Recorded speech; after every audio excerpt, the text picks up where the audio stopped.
Chapter 76. Early in the morning, in the ward.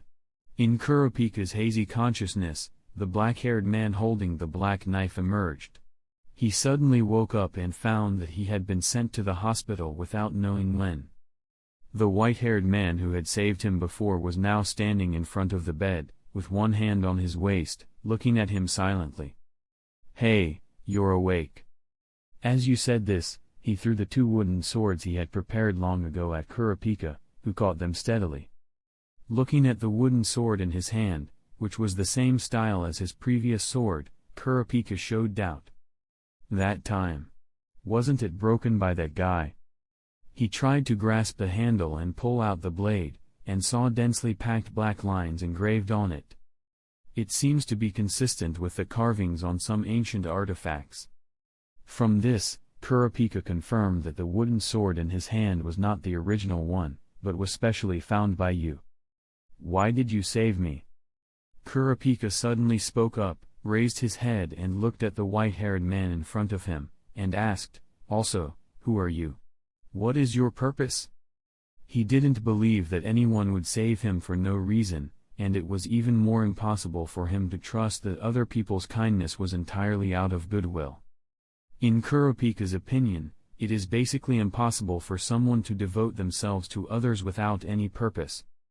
It was just that the almost superhuman strength the other party had previously displayed made it impossible for him to think of a way to escape. "Haha, relax." You reached into his pocket and pulled out a card with a hunter emblem on it, and said with a smile, "I'm a professional hunter named you. Saving you was just a matter of convenience. I have no other purpose. Anyway, you're lucky this time. You happened to meet me. But next time, you might not be so lucky." There were only you and Kurapika in the ward, and there was no surveillance equipment of any kind. "You're a survivor of the Korta clan, right?" you said with a smile. Although his voice was not loud, Kurapika's hair stood on end, and his blood flow and heartbeat quickened. "What is your purpose?" Kurapika asked calmly, trying to steady himself. "Didn't I tell you? There's no purpose." As you spoke, he saw that Kurapika's eyes did not change color even after his identity was exposed, and a faint smile appeared on his lips. "It is indeed a talent that can be cultivated. I know your identity, and I also know that there is a grudge between you and the Phantom Troop. Coincidentally, I also have a grudge against them. If you take this into account, there are actually many things in common between us. For example, we both have a pair of coveted eyes." As he said this, you took off his sunglasses, revealing his pair of glacial blue eyes. "If I wanted to kill you, I could do it anytime. So there's no need to be so nervous." Kurapika fell silent. The key point was, just as he said. He couldn't even see the previous battle clearly, let alone resist. Whether before or after unconsciousness, the other party did not show any malice. Rather, Kurapika had been overly tense. He even treated his savior as an enemy. "Sorry for being rude earlier." Kurapika sat on the hospital bed, nodded politely, and his emotions gradually settled. You looked at the other party's gentle and polite attitude, smiled sincerely, and waved his hand to indicate that everything was fine. "I will leave here today, and everything after that is up to you. The two knives in your hands are prototypes. They are much tougher than ordinary knives. If we meet again, tell me about your experience using them. Also, please pay attention to how long the patterns on them last."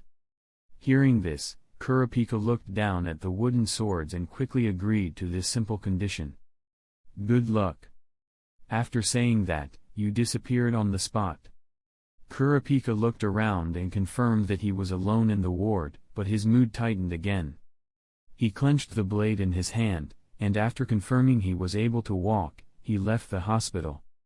Although the whereabouts of the white-haired hunter were elusive, his features were very distinct, and coupled with his identity as a hunter, it would probably be easy to learn more about him later. You was in no hurry to leave the city of Badoro. Instead, He searched the city for Sharnlak's trace one last time, and only after confirming that she and the hunter named Boro had disappeared did he finally feel at ease to leave the city. After all, with Kurapika's strength, he should be more than enough to deal with ordinary people. If it weren't for Sharnlak, Kurapika would never have fallen into such a predicament. After all, the reason Sharnlak appeared in this world was because of you, an outsider who appeared earlier. Is this the butterfly effect? You sighed silently. Then, according to the information sent by Biscuit Kruger, he rushed to the corresponding coordinates. Speaking of which, it was only after he received the news that he belatedly remembered that Paiyu, who studied ancient Chinese, was the rabbit in the 12 earthly branches today. Judging from her appearance, she is not much older than him, but she is already a 2-star ancient document hunter. If she is not a master of Nen who hides her age like Biscuit Kruger, then her talent is truly amazing. When you consider her achievements in classical literature, she is a genius among geniuses. A few days later, in the northern part of the European continent, an ancient city called Darabu located in the yellow sand. Paiyu and her team, stationed near the ruins found in the city, have been surveying the area for nearly a month. Now, the number of wounded and sick people has far exceeded expectations. Almost everyone who entered the ruins was infected with bad thoughts about the afterlife and contracted various strange diseases. Some people had dragon scales grow on their skin, others had black eyes. Even Paiyu herself has recently felt a bad aura surrounding her. Every night when she goes to sleep, she can always hear a sad voice whispering in her ear. This is also the fundamental reason why she has poor sleep every night. She doesn't even have time to use her mobile phone during the day, and often feels drowsy. For this purpose, she specially hired a highly experienced mind-clearing master from the association. Now considering the time, the other party will probably be here soon. Call. After the final round of discussions, Paiyu, as the team leader, felt extremely dizzy. She returned to her room and fell asleep immediately. But it felt like only a few minutes had passed. Paiyu heard someone knocking on the door. She subconsciously wanted to cover her head, but the noise outside grew louder, and the originally lifeless camp suddenly became lively. It's so noisy. Paiyu couldn't bear it any longer. She stood up and ruffled her hair, like an active volcano on the verge of eruption, ready to let out her long-suppressed anger. She was naturally irritable, troubled by many things recently, but she couldn't find anyone to vent her negative emotions to among her team. Now, being disturbed again, her rare sleepiness vanished instantly, replaced by overwhelming anger. Paiyu opened the door. Seeing it was her good partner Mia, her ugly expression softened a little, but her tone remained unfriendly. What's the matter? Tell me now. It seems the mind-eliminating doctor you hired has arrived. He's now treating the patients in camp. The effect seems very good. Many who were bedridden can now at least walk, Mia said timidly.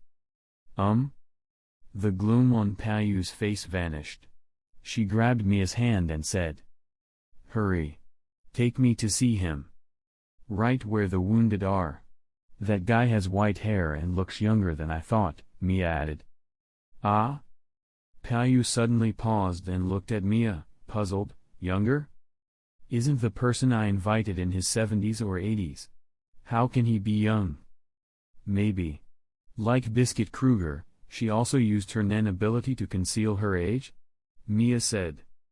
Yes, it's possible. Paiyu nodded seriously, and just as she was about to step out, she turned back to Mia. By the way, don't ever mention anything about Hitashiki's age in the future. And don't even say I told you this, understand? Yeah, I see. Mia nodded. After all, you told me at the time that if you talked about Biscuit Kruger's age in front of her, she'd be even angrier than you are. Don't say I taught you this either. After Paiyu finished speaking, she was silent for a moment, then her tone turned unfriendly again. Also, Who did you just say was irritable when angry? Chapter 77. Paoyu's camp was built near the ruins. Its overall shape is 5 white hemispherical spheres of different sizes, connected by pipes and divided into multiple zones. It's a new type of simple camp, easy to build and transport. Its structural integrity is average, but sufficient to resist the yellow sand in the short term. Now, Paoyu and Secretary Mia hurried along the path and soon reached the isolation area where the wounded and sick were housed. They opened the door. Inside, amidst the injured, stood a strange yet conspicuous white-haired man.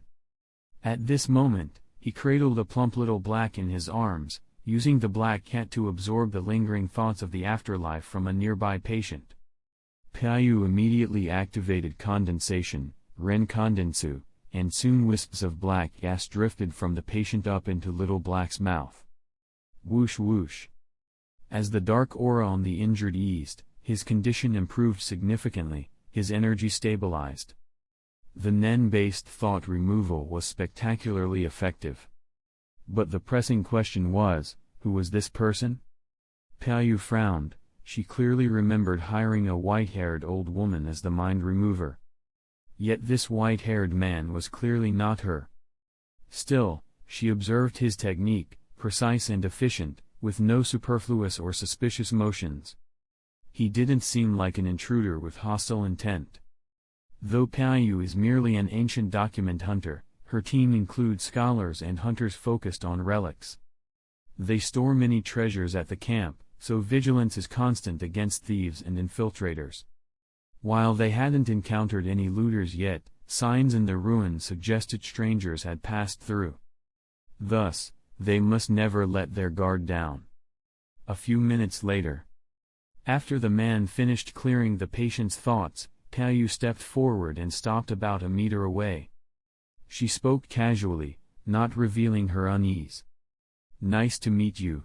I'm Paoyu, the rabbit of the 12 earthly branches, and a 2-star ancient document hunter." At her introduction, the man hugged Little Black, lifted his head calmly, and looked toward the short-haired girl wearing rabbit ears and cute attire. His voice was steady. "I'm the newcomer Biscuit Kruger contacted you about. My name is Yu. I'm here to collect the agreed-upon Nen script intel." "So it's you." Paoyu recalled Biscuit Kruger's introduction. He had never mentioned the ability to remove thoughts. She re-examined the white-haired man. A young Nen-based thought removal specialist? Regardless of which team he joined, he'd be in demand. And based on what she'd witnessed, his skill equaled or surpassed association veterans. Just look at the patient's condition, the results were even more impressive than anticipated. No wonder Miss Biscuit Kruger spoke so highly of him. Paoyu murmured, visibly relaxing, then introduced her quiet assistant beside her. "This is my secretary and partner, Mia, a 1-star relic hunter. Please show me your guidance." Mia bowed gently. Yu smiled faintly and said little. Paoyu, in her outfit and cute rabbit ear headdress, matched his memory well. Her secretary, Mia, was a shy girl wearing glasses and long black hair, not much older or larger than Paoyu. In terms of Nen use, Paoyu seemed stronger, around average for her brigade, but both were competent. Of course, his standards may simply be high.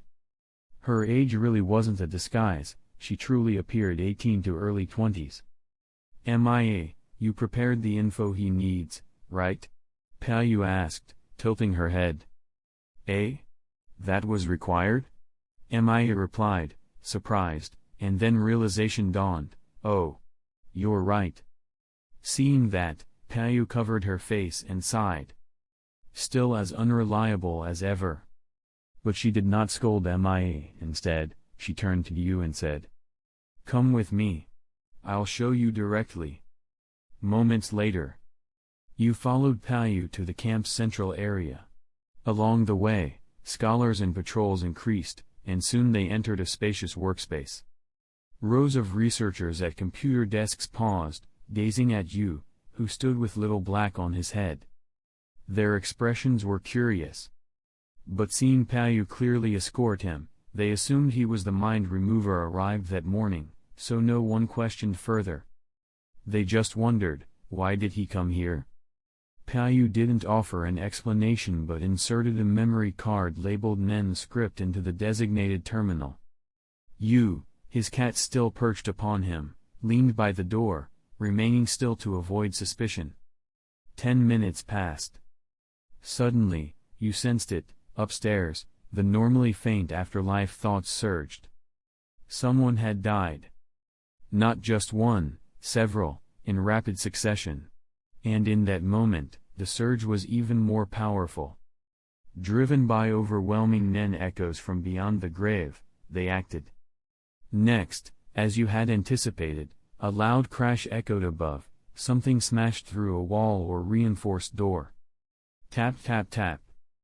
Heavy, hurried footsteps rattled the floor. The workers, including Paiyu, stopped and stared upward. Then the chaotic sounds, frantic fighting, gunshots, moans. Responding in an instant, Paiyu shouted, "Everyone, evacuate the camp immediately." Moments later, you watched the researchers flee through the narrow doorway like panicked zombies. 2 minutes later, only Paiyu remained beside the terminal.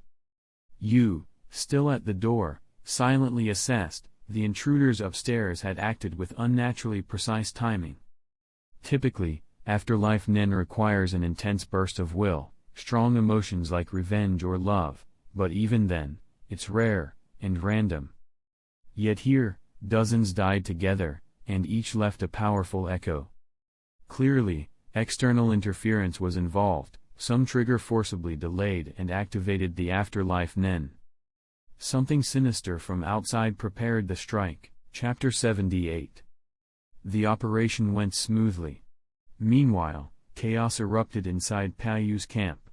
High upon a distant stone pillar, several figures in black cloaks stood around a cold, kneeling female corpse, her heart pierced by a black dagger. They silently watched as sinister, black Nen thoughts emanated from her corpse, drifting toward the distant camp, growing denser and clearer with each passing moment. Clearly, this attack had caught the camp off guard. The power of the devil is powerfully intoxicating. Among the cloaked figures, the leader, Kid, stepped forward. Smiling with satisfaction, he pressed his hand against the corpse's bowed head, then turned his gaze to the black dagger clutched in her hand. Just by sacrificing an ordinary woman, he had unleashed tremendous power. If he sacrificed a few more, even the rabbit of the 12 earthly branches, Paiyu, might fall under its influence and join his army of the dead. Yet whenever Kid thought of his legion, fury welled up, and his mind flashed to the black-haired man with an oriental face. That guy not only stole my sword, but also destroyed most of my army. Lost in rage, Kid almost crushed the corpse's skull with his fist. He still couldn't grasp how someone could use the black knife named Yale and survive, let alone resist its demonic influence. Inside the camp, several injured people, previously thought dead, were now cloaked in thick, black Nen. Their skin had darkened, their bodies grotesquely swollen. They rampaged through the narrow corridors like feral beasts. Even bullets merely made a metallic clink before bouncing off them. Ordinary people stood no chance against these enraged revenants. Only a skilled Nen user, someone truly powerful, could hope to subdue them. "Can I help?" You glanced at Paiyu, who had just raced out of the building, and asked calmly. "No, stay here," she shouted, dashing upstairs with breathtaking speed. Although she didn't fully trust this stranger, whom she'd just met, she needed him to cover her retreat. You didn't object. He sat cross-legged against the wall, waiting quietly.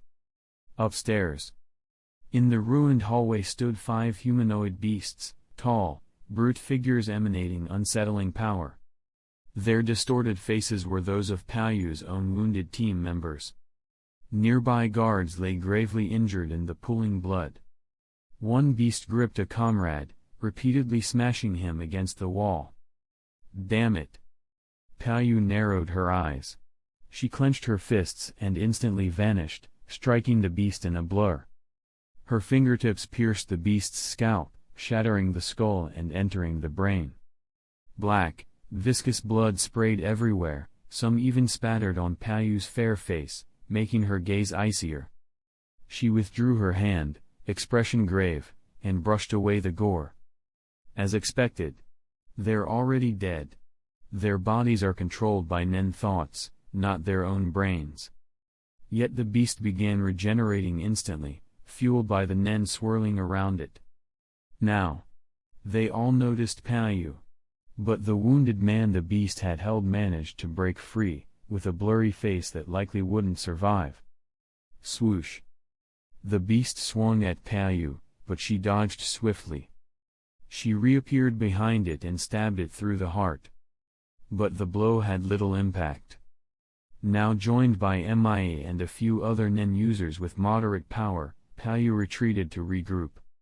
At all costs, work together to kill them, she commanded. Clear. Echoed around, everyone except Mia, whose combat strength was weakest.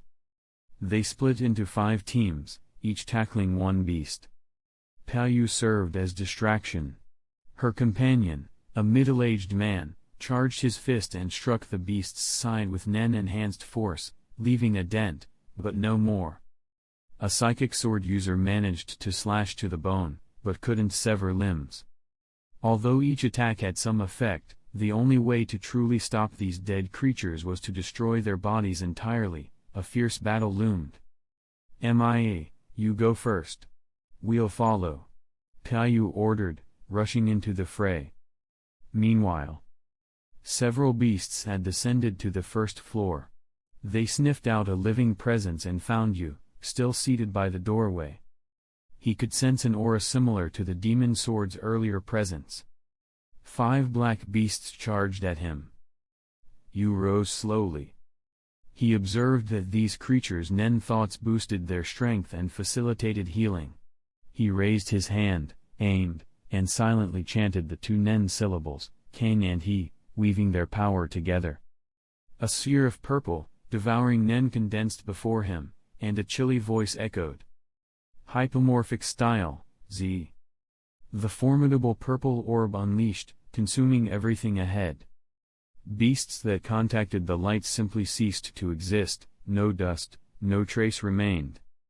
With a deafening bang, the beam of purple light punched through the barrier, demolished part of the dome wall, and scarred the ruins outside. Watching from afar, Kid realized the catastrophe. Half of his undead army had been annihilated in an instant by an unknown assailant. He snatched back the dagger and retreated. Simultaneously, the beasts upstairs weakened, their strength and regenerative Nen halved. This eased the pressure on Paiyu and her team. After a tense moment, you advanced to where Kid and his men had been. He found a woman seated on the ground, her body unnaturally cold. The aura surrounding her was darker than that of the fallen beasts. Especially the wound in her chest. Chapter 79. The blood from the wound on the woman's chest dripped to the ground, the dried streaks forming an intricate pattern unmistakably akin to Nen script found on ancient relics. This one appeared freshly carved. A lingering thought hovered around the pattern, faint and untamed, just now beginning to dissipate. Those drifting threads, as if guided, floated toward where Paiyu and her team had been, but were intercepted by Yu's Nen ability, no bottom line, and dispersed completely. You had no familiarity with the woman. She looked like an ordinary follower, wearing a dark cloak with a demonic motif, suggesting ties to a nefarious organization. No matter how you examined the scene, it was clearly a ritual sacrifice. The organization behind it was deeply sinister. What was their purpose? You followed the direction indicated by the woman's gaze. It pointed directly to Paiyu's base. Maybe it was a simple vendetta. Maybe her team had uncovered something, and someone wanted them silenced. You didn't dwell on speculation. He took out his phone, fully recorded the scene, and headed back to base. Not long after, Pao and the others returned safely after subduing the rogue Nen beasts. Except for Pao, everyone else was wounded, thankfully, only minor injuries requiring bandaging. One healer in the team sped their recovery.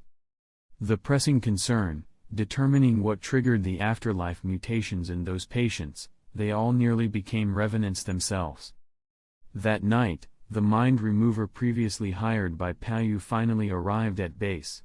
With Yu's help, over 7 days they successfully purified all remaining infected patients.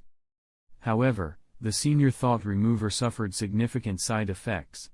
Despite a generous fee, she declined further contracts and left immediately. Her departure left the team disturbed. No one but Yu could handle such work safely. Pao realized that any future expeditions would require a dedicated mind-clearing specialist, but no one willing existed, except Yu. He volunteered both to handle the Nen cleansing and join further exploration, while requesting access to all the research and discoveries. Many team members opposed trusting a stranger like Yu, but after deliberation, Pao sided with him, infuriating others and drawing hostility. After the cleanup, the team convened in the conference room to plan their next steps. Mia, Pao's secretary, presented the ruin structure and casualty details. Meanwhile, Pao reclined on the table, absorbed in his phone. The other members watched the white-haired newcomer warily. Some suggested abandoning the ruin entirely, but the priceless artifact they'd retrieved, something tied to the afterlife phenomena, was the cause. Proposals to return it met fierce resistance. As no resolution emerged, and with Pao disinterested, the meeting dragged. Impatient, Yu stood up, exited, and left. Once he'd gone, reprimands began. A bald member slammed his fist on the table. Pao, don't you think that guy's suspicious? A little, Pao yawned, but probably not. How can you be sure? He arrived at the perfect moment. We searched thoroughly, found nothing, yet there he was. Pao glanced up. He was recommended by President Netero's disciple. That settles it for me. Also, he continued, we can't leave this project midway, Pariston would love to interfere. He ended it there, stood, checked his phone, and left. Just before exiting, Mia piped up. By the way, Pao, Pariston's planning to run for vice chair in 6 months. Have you considered running? Maybe, Pao replied, once this is over. A week later. The group, lightly equipped, returned to the ruin's entrance to prep for the next expedition. The ruin, buried pyramid style with its entrance atop an open platform, required only Nen activation to open its engraved circular stone door. Their last excursion resulted in many guards becoming revenants, tragedy they refused to repeat. Only 11 team members entered this time, including Yu, all experienced Nen users. Besides Pao and Mia, 2 stood out, one Nen healer specializing in buffs and healing spells, and another with the ability to open zipper-like portals to collect and store items. The remaining 7 were combat specialists. Pao cautioned Yu. When we enter, don't wander off. Stick close. If anything goes wrong, I can't guarantee your safety. Yu simply smiled, focused his Nen, and scanned their perimeter, detecting no immediate danger. The cult that attacked them hadn't followed.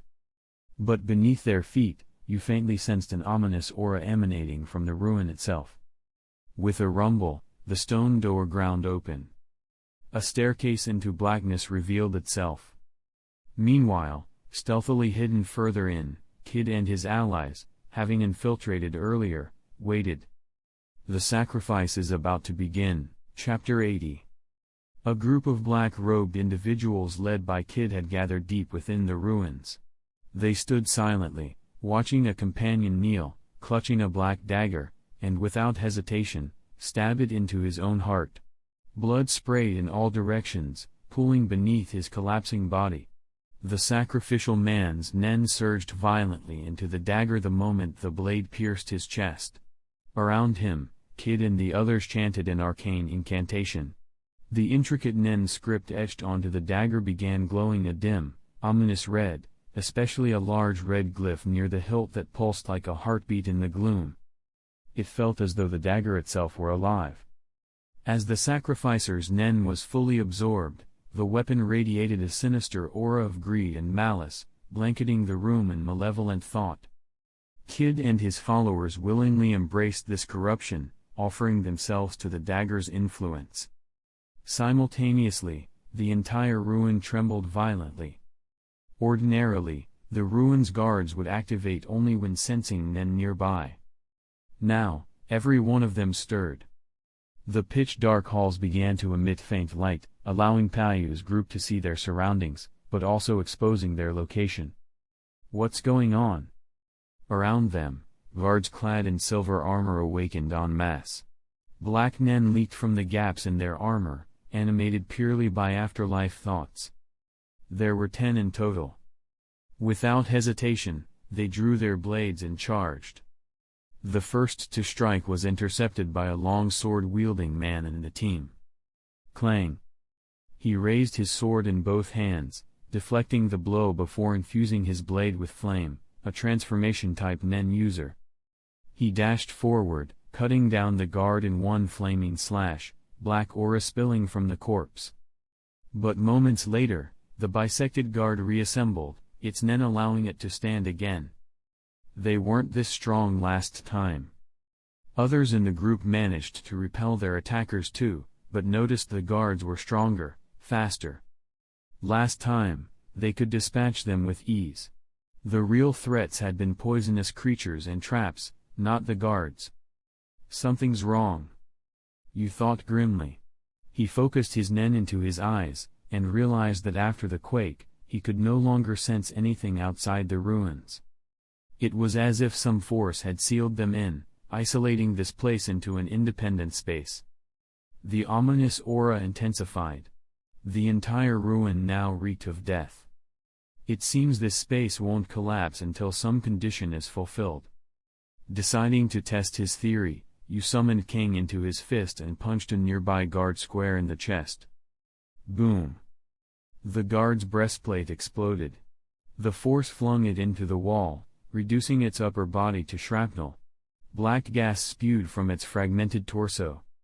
It collapsed into scrap metal. But the wall where it struck showed no damage. Yu examined it, and noticed unfamiliar Nen script glowing on the surface. He pulled out his phone, recording the sigils in detail for study later. Nearby team members caught sight of him casually filming amid battle, and were momentarily dumbfounded. But quickly, all replaced confusion. He's insanely strong. Even Payu, having just taken down a guard, was stunned. She recalled Biscuit Kruger's earlier words, "He's not bad."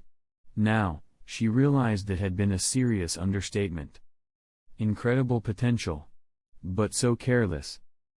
She saw a guard moving to blindside Yu, and dashed in. Swish. Payu zipped across the room like an arrow, piercing the guard clean through. Some afterlife Nen splattered on her body, but she didn't flinch. "Be more careful, kid," she barked. Yu, without turning, said calmly. "If you'd been a second slower, I'd have crushed it myself." What a show-off. Yu stashed his phone and returned to battle beside Payu. Together, the 10 guards were swiftly eliminated. But their team's Nen reserves were partially depleted, and this was just the beginning. Someone suggested turning back. Though Yu knew it was pointless, he joined them anyway, only to witness the entrance vanish before their eyes. None of the elite hunters said a word, but the silence spoke volumes. This entire ruin, and even their first expedition, had been part of a carefully laid trap. Even Payu seemed briefly shaken. Yu considered forcing the barrier open, but without knowing the rules of this space, it would be reckless. After all, in the Kaken succession war's egg-in-the-pot ritual, even the 10th and 11th princes paid the price for trying to defy the ceremony structure. Abilities cannot override rules. Can rules be broken by using other rules? You wondered if activating his domain in this enclosed environment would cause a domain clash where the stronger domain overrides the weaker. Or perhaps their mechanisms were unrelated? Either way, his domain wasn't ready yet. It still needed time. Chapter 81. Look forward to the future together with everyone. The stone steps we had come from vanished, replaced by a fork in the road we'd never seen before, paths splitting left and right. In either direction, the crisp sound of guards shuffling reached our ears. Mia immediately checked the tablet she had drawn from last exploration. It didn't match this corridor at all, as if this corridor had materialized out of nowhere. Everyone present was an experienced hunter, so no one would mistake the way. Clearly, something unpredictable had occurred within the ruins. Before we could discuss what to do next, hurried footsteps echoed from both hallways. Thump, thump, thump. A horde of guards, driven by vague notions of the afterlife, had scented our presence and rushed toward us. In an instant, the narrow corridor ahead became jammed by more than 20 guards, blades raised. "Retreat quickly!" the man with the long sword cried. Several people turned to flee. However, Yu stood calmly, stretching his muscles, a confident smile on his face. "Let me handle this in one fell swoop." Before anyone could stop him, Yu, clad in black, blurred into a black and white afterimage. Like a specter, he appeared before the charging guards. Swish! He faced them unflinchingly. At the peak of focus, he punched a guard square in the chest, infused with dark nen. The impact sounded thunderous. Black arcs of nen crackled on Yu's fist as it connected with the guard's breastplate. A force far beyond thunder erupted. Black flash. The shockwave obliterated the group, metal crushing and bodies exploding outward. The blast continued for over 10 seconds. When the dust settled, most of the 20 guards lay in pieces. Only a few stragglers staggered to their feet, battered and broken. A thick black mist rose. "Is this guy really not an enhancer?" muttered the middle-aged enhancement-type hunter, shocked. There was no time to gossip. More guards poured in from the fork, quickly surrounding Yu again. Seeing Yu fight alone, the others recovered their resolve. The man with the longsword ignited his thoughts into fiery nen, charging in. Another enhancement-type hunter followed, fists alight. A bright aura pulsed from behind the group, boosting morale. Together, they quickly gained the upper hand. The bulk of the guards were focused on the center, while only a few trickled in on the flanks. After an intense struggle, the intersection was strewn with shattered armor and debris. There was scarcely any room to step. But clearing the guards was easier than expected. You had cut down over 80% of them alone. Who? The weary hunters panted. Yu, who had done the brunt of the work, sat calmly on the ground, unfazed. Within half an hour, thanks to recovery support, everyone had almost fully recovered. They gathered to discuss their next move. After that fight, the guards on this level should be nearly wiped out. "We could split up to speed up exploration," suggested the man with the longsword. "Agreed.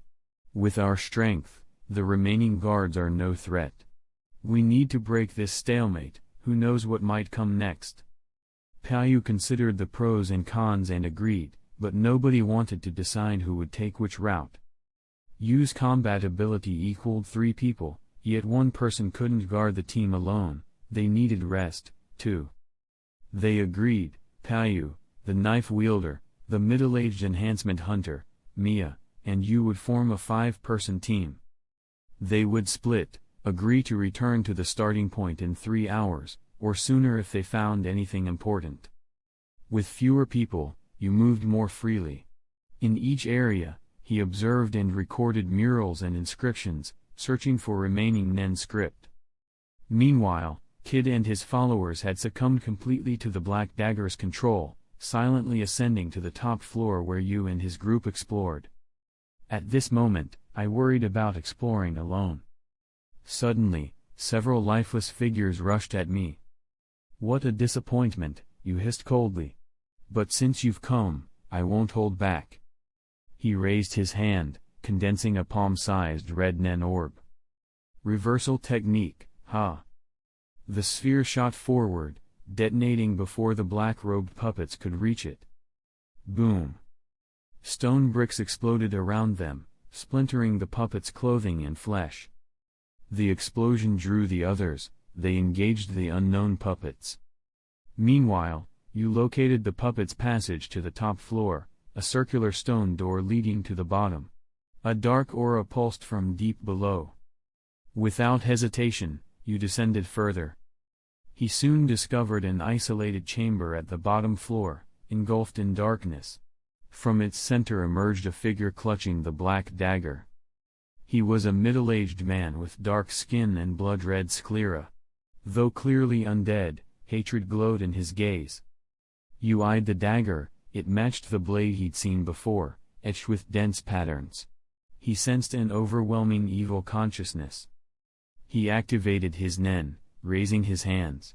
A brilliant purple aura formed before him. Hypostyle, Z, Chapter 82. The dazzling purple light condensed into a single point. As you flicked his fingers, the Z condensed and shot forward like a meteor across the air. In an instant, it pierced the chest of the black-robed man and devoured his upper body entirely. Even the black space behind him was torn apart by the passing beam of Z. The dagger he was holding clattered to the ground as his torso vanished, and black aura poured from the wound. But the man's nen did not dissipate with the destruction of his body. The severed hand slowly floated into the air, drawn by the aura, and returned to its original position, reconnecting with the upper body as it reformed from the darkness. At that moment, you understood. The bond between the man and the black dagger was not one of mere control, it was parasitic. Like Nanika residing inside Aluka, this was symbiosis. This thing inside the dagger. It's alive. The sight confirmed Yu's suspicions, and made it clear that both this dagger and the longsword from before had to be artifacts of the Dark Continent. He just didn't know what level of threat such a being represented in that distant land. As you pondered this, the reformed black-robed man drove the dagger into the ground, releasing a tide of black aura. In seconds, the darkness reached Yu's feet. Black tendrils, like fat tentacles, emerged and slithered upward, attempting to engulf him. Thanks to his infinite defense, the tendrils couldn't penetrate. But if they managed to close off space entirely, what would happen then? That remained uncertain. Perhaps this was the activation condition of one of the Black Dagger's abilities. There was no time to hesitate. We end this with one strike. As the dark aura closed around him, you raised his hand again, targeting the enemy. This time, the purple energy did not form only at his fingertip. Through a torrent of internal nen, he condensed a glowing purple sphere large enough to shake the entire floor. Hiss, hiss, hiss. The ground shattered beneath you the moment the Z formed. The black tentacles entangling him were instantly crushed and devoured. Hypostyle, Z. With a thrust, the massive Z hurtled forward like an unstoppable comet. The narrow chamber exploded in its wake, floor, walls, and even the black-robed figure obliterated by the blast. Boom! The deep tremor reverberated through the ruins, drawing the attention of those above. That sound came from below. The knife wielder shouted, bracing himself. Fortunately, the shock didn't reach the upper levels too severely. The group quickly regained balance and resumed fighting the black-robed enemies. But soon, black mist began to pour from the puppets surrounding Payu and the others, slipping through the floor cracks and flowing toward the lower levels. One by one, the puppets collapsed, reverting to lifeless husks. This scene mirrored on the other side. Phew! It's finally over. The 6-person team exhaled as the attacking puppets fell motionless, releasing streaks of black mist toward a single direction. Following the trail, They soon reunited with Caillou and his group and discovered the passage the puppets had used to infiltrate. Looks like they came through here. But what's going on down there? The earlier quake had left a strong impression, and these experienced hunters could clearly feel the malice radiating from below. But that ominous aura was now rapidly fading. Caillou looked around. Only one person was missing, the white-haired man. Don't tell me. That guy got killed in the puppet ambush. Just as he was thinking this, his phone rang. It was a call from the external support team. He answered, but the signal dropped instantly, replaced by harsh static. Weird. Caillou frowned, guessing that the tremor had momentarily disrupted the barrier enclosing the ruins. Deep in the ruins, a massive ravine lay before you. A vast black rift slowly closed, nearly returning to normal. The shadow that had tried to envelop you retreated, pulling around the fallen man, then slipped into the cracks below. Your auras weakened. Did you give up repairing your body? You stepped forward, used a spell, and summoned the black dagger out from beneath the crevice using Kang. He held it in his hand and examined it closely. The blade was jet black, lined with glowing red patterns, about 30 centimeters long. The black aura it contained was unusually active, yet at that moment it held perfectly still, restraining its aura entirely. As if playing dead. Whether it felt fear or pain was unclear. But after taking 2 hypostyle Z blasts, it had certainly become more docile, at least for now. It posed no immediate threat. Still, you had no intention of keeping it. Too dangerous. He raised his hand, forming a virtual Z large enough to engulf the entire blade. Last hits are good habits. But something puzzled you. Each time the black dagger was destroyed, it would reappear somewhere else in the chamber, slightly weaker than before.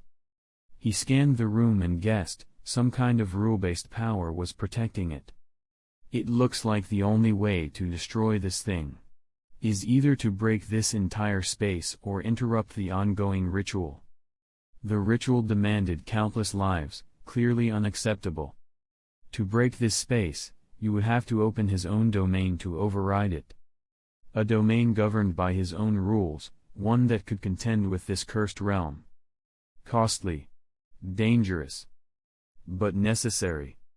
If he couldn't overcome something of this level, how could he face entities on par with Nanika, or worse? With this resolve, you closed his eyes. He used the 6 eyes to perceive the true essence of nature, searching not outward, but inward. In his understanding, a domain was a projection of the soul, one's innermost self. It was called the realm of life.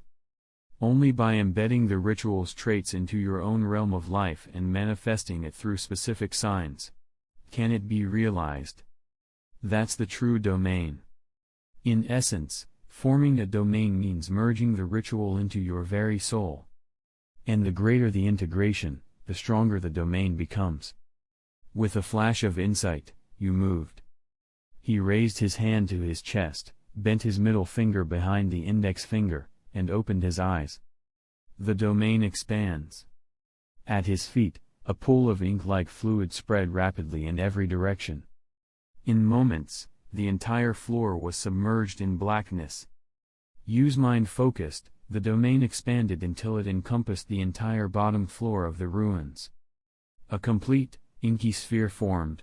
Chapter 83. In a space as dark as ink. A black hole surrounded by a white halo spun silently. White splotches, like stains of ink, dotted the black canvas, forming a realm that resembled a boundless universe. There were no blazing suns, brilliant galaxies, or twinkling stars here. Only the solitary black hole existed. Nothing else. It was eerily monotonous. This was the inside of Yu's domain. The black dagger had been pulled into this realm. The mysterious entity residing inside it, upon sensing the drastic shift in environment, began releasing a heavy black aura, attempting to conceal the blade within a sphere of smoke. Tendrils of black aura sprouted out like writhing limbs. It resembled a startled cat, puffing up to intimidate a predator. But now, the domain had closed entirely. What followed was a full-scale mental assault on consciousness, cognition, perception. Any sentient being caught within would be bombarded with a flood of meaningless, dense information, causing their mind to grind nearly to a halt. Even the entity inside the black dagger, empowered by rules, wasn't exempt. In mere moments, the tentacle-like sphere dissolved. The dagger was revealed. Its glowing red etchings dimmed. Most likely, it had slipped into a dormant state. However, just a few minutes later, this domain, still incomplete, began to collapse. Fissures tore through the void. Soon, the inky space shattered. As expected, there's still a lot to improve. For the first time in a while, you felt tired. His brain burned slightly. Due to the closure of the domain, his body entered a special state, ritual fuse. In this state, you was temporarily unable to use his techniques. However, it didn't block his ability to manipulate Nen or use reversal techniques. This thing called a domain. I'll have to use it more carefully next time.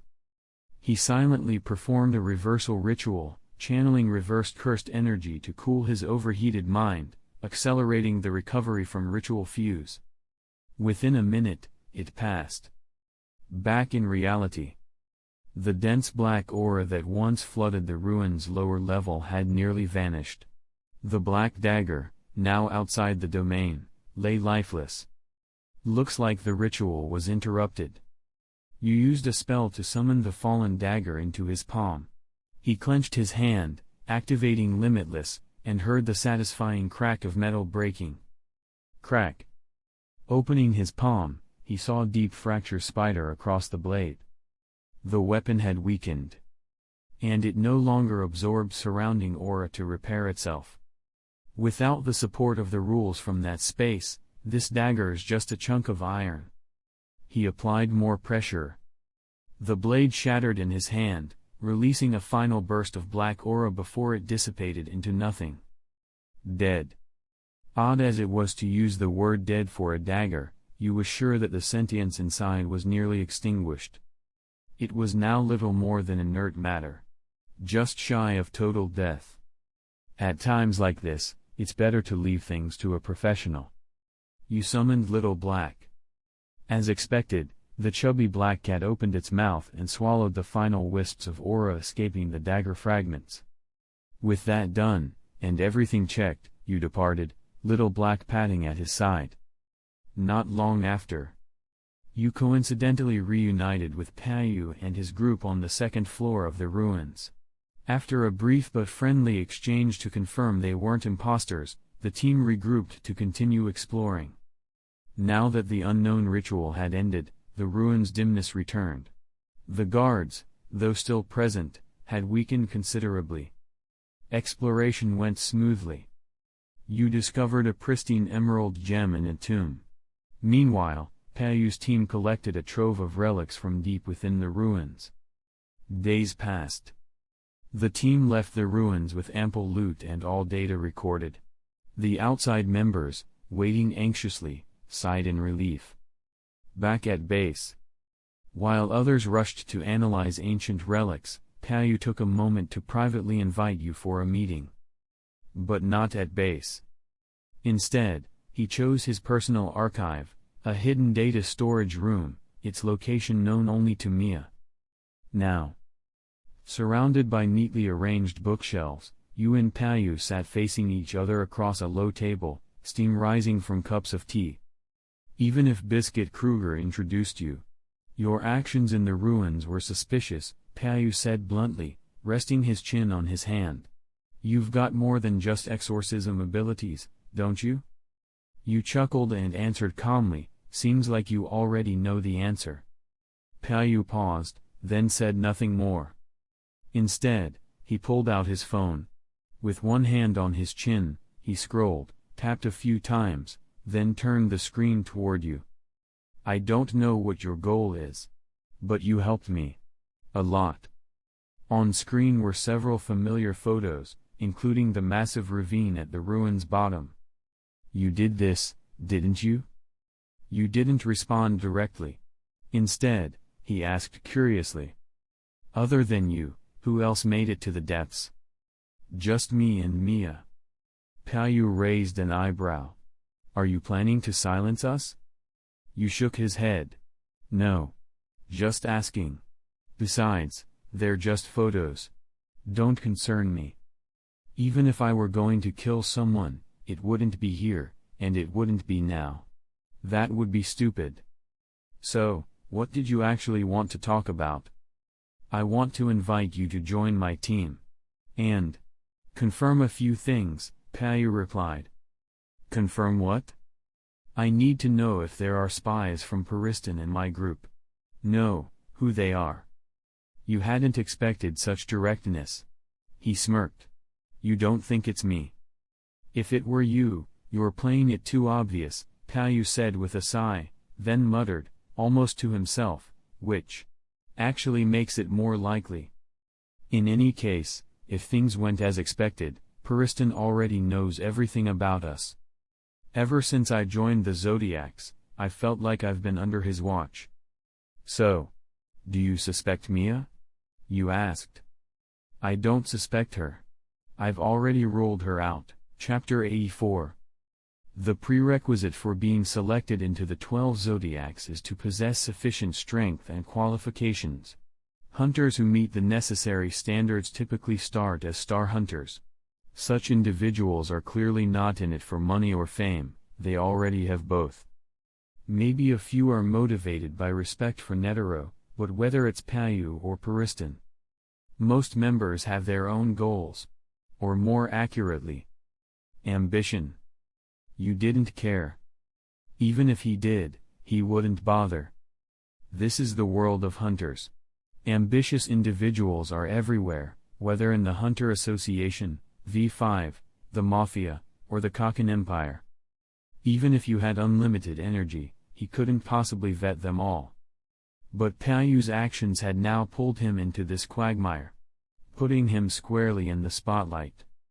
Right now, Paristan might be reclining in some comfortable office, flipping through documents. But, thinking about it, from the moment he decided to tangle with this rabbit, this outcome had already been set in motion. You stopped thinking about it and asked offhandedly. "So why's that guy watching you so closely? Or is he keeping tabs on everyone, like the rest of the Zodiacs? Is he just that idle?" "Because this is a critical period," Payu replied, casually placing his phone on the table. He pointed to a photo of a blond man smiling on the screen and continued. "This guy is Paristan. He and I will both be running in the association's upcoming vice chairman election. As a rival, I'm naturally paying attention to his actions. In short, I see him as someone who loves the spotlight.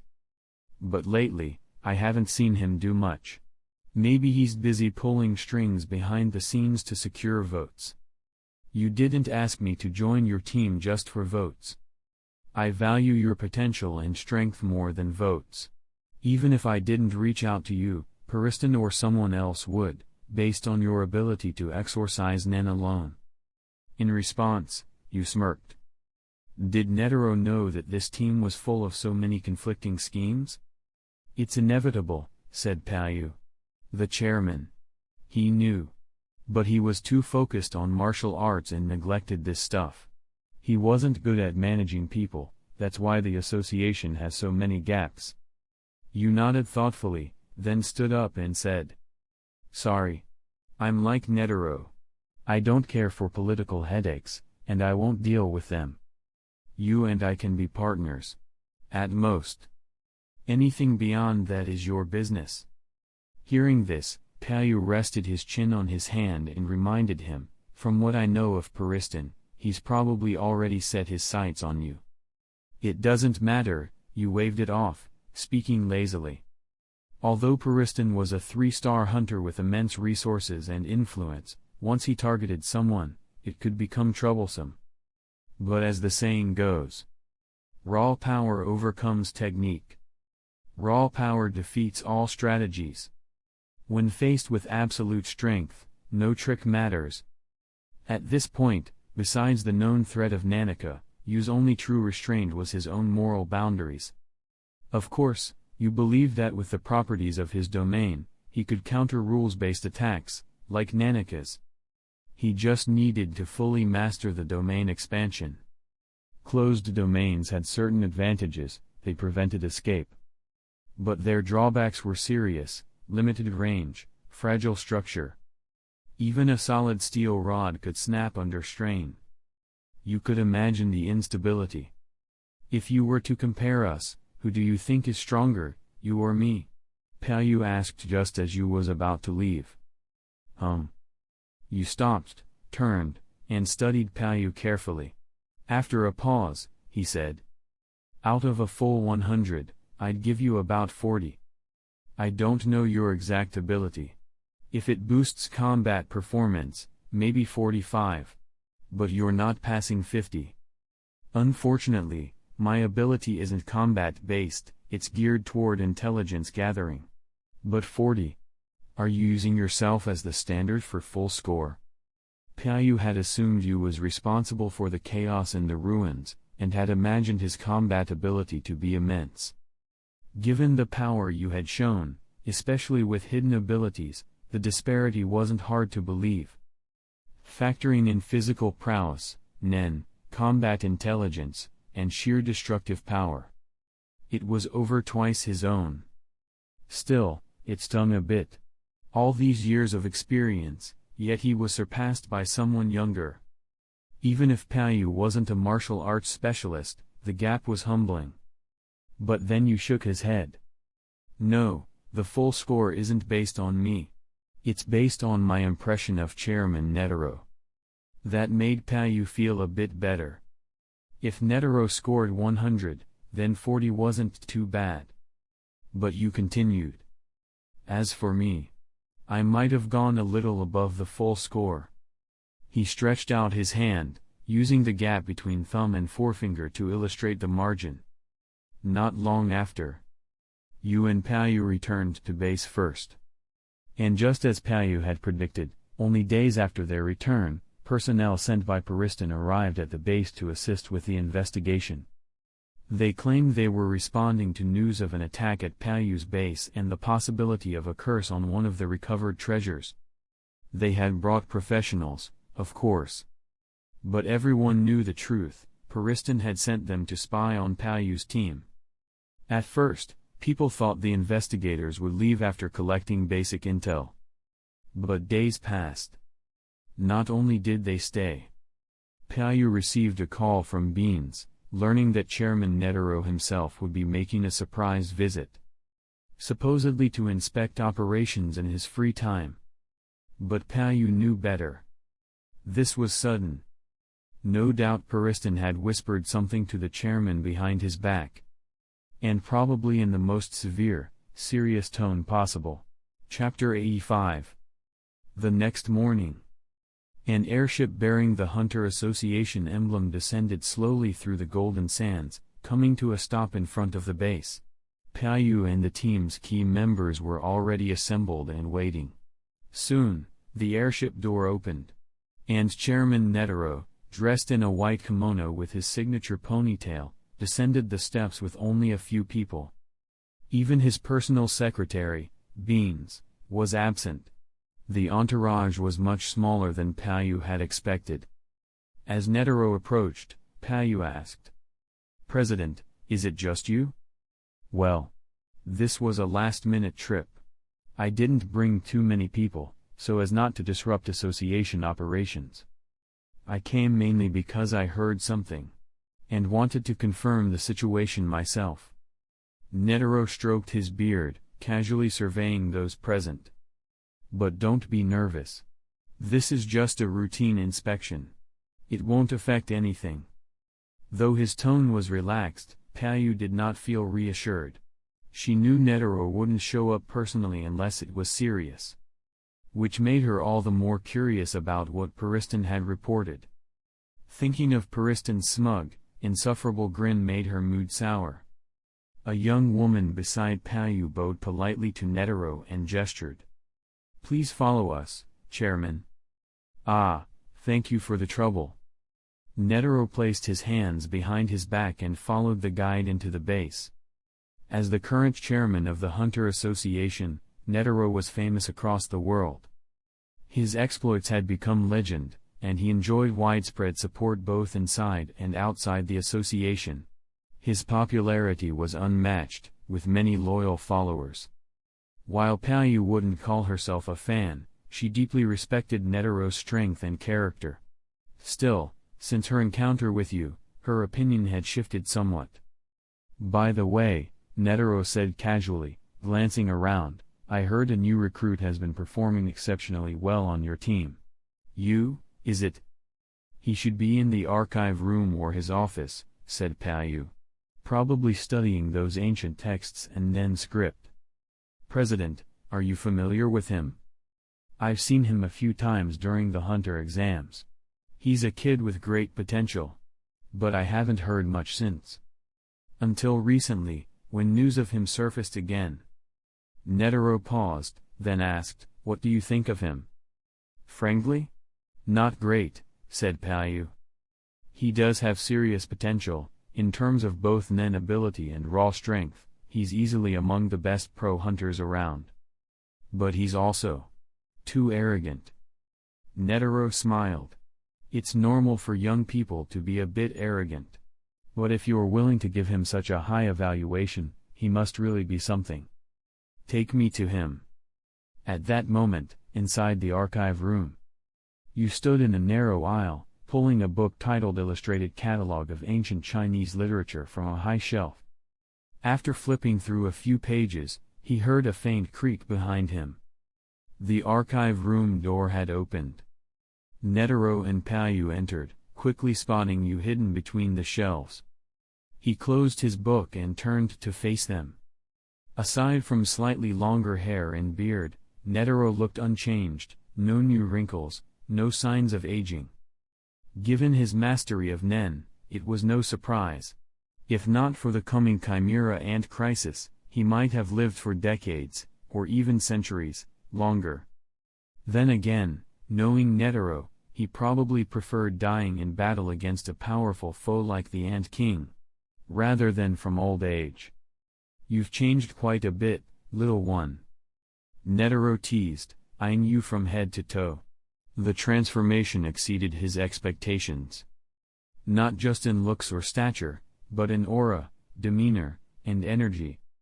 You smiled faintly. "What do you want?" "I just wanted to chat. See how far today's youth have come." Even by sight alone, Netero could tell you strength was real.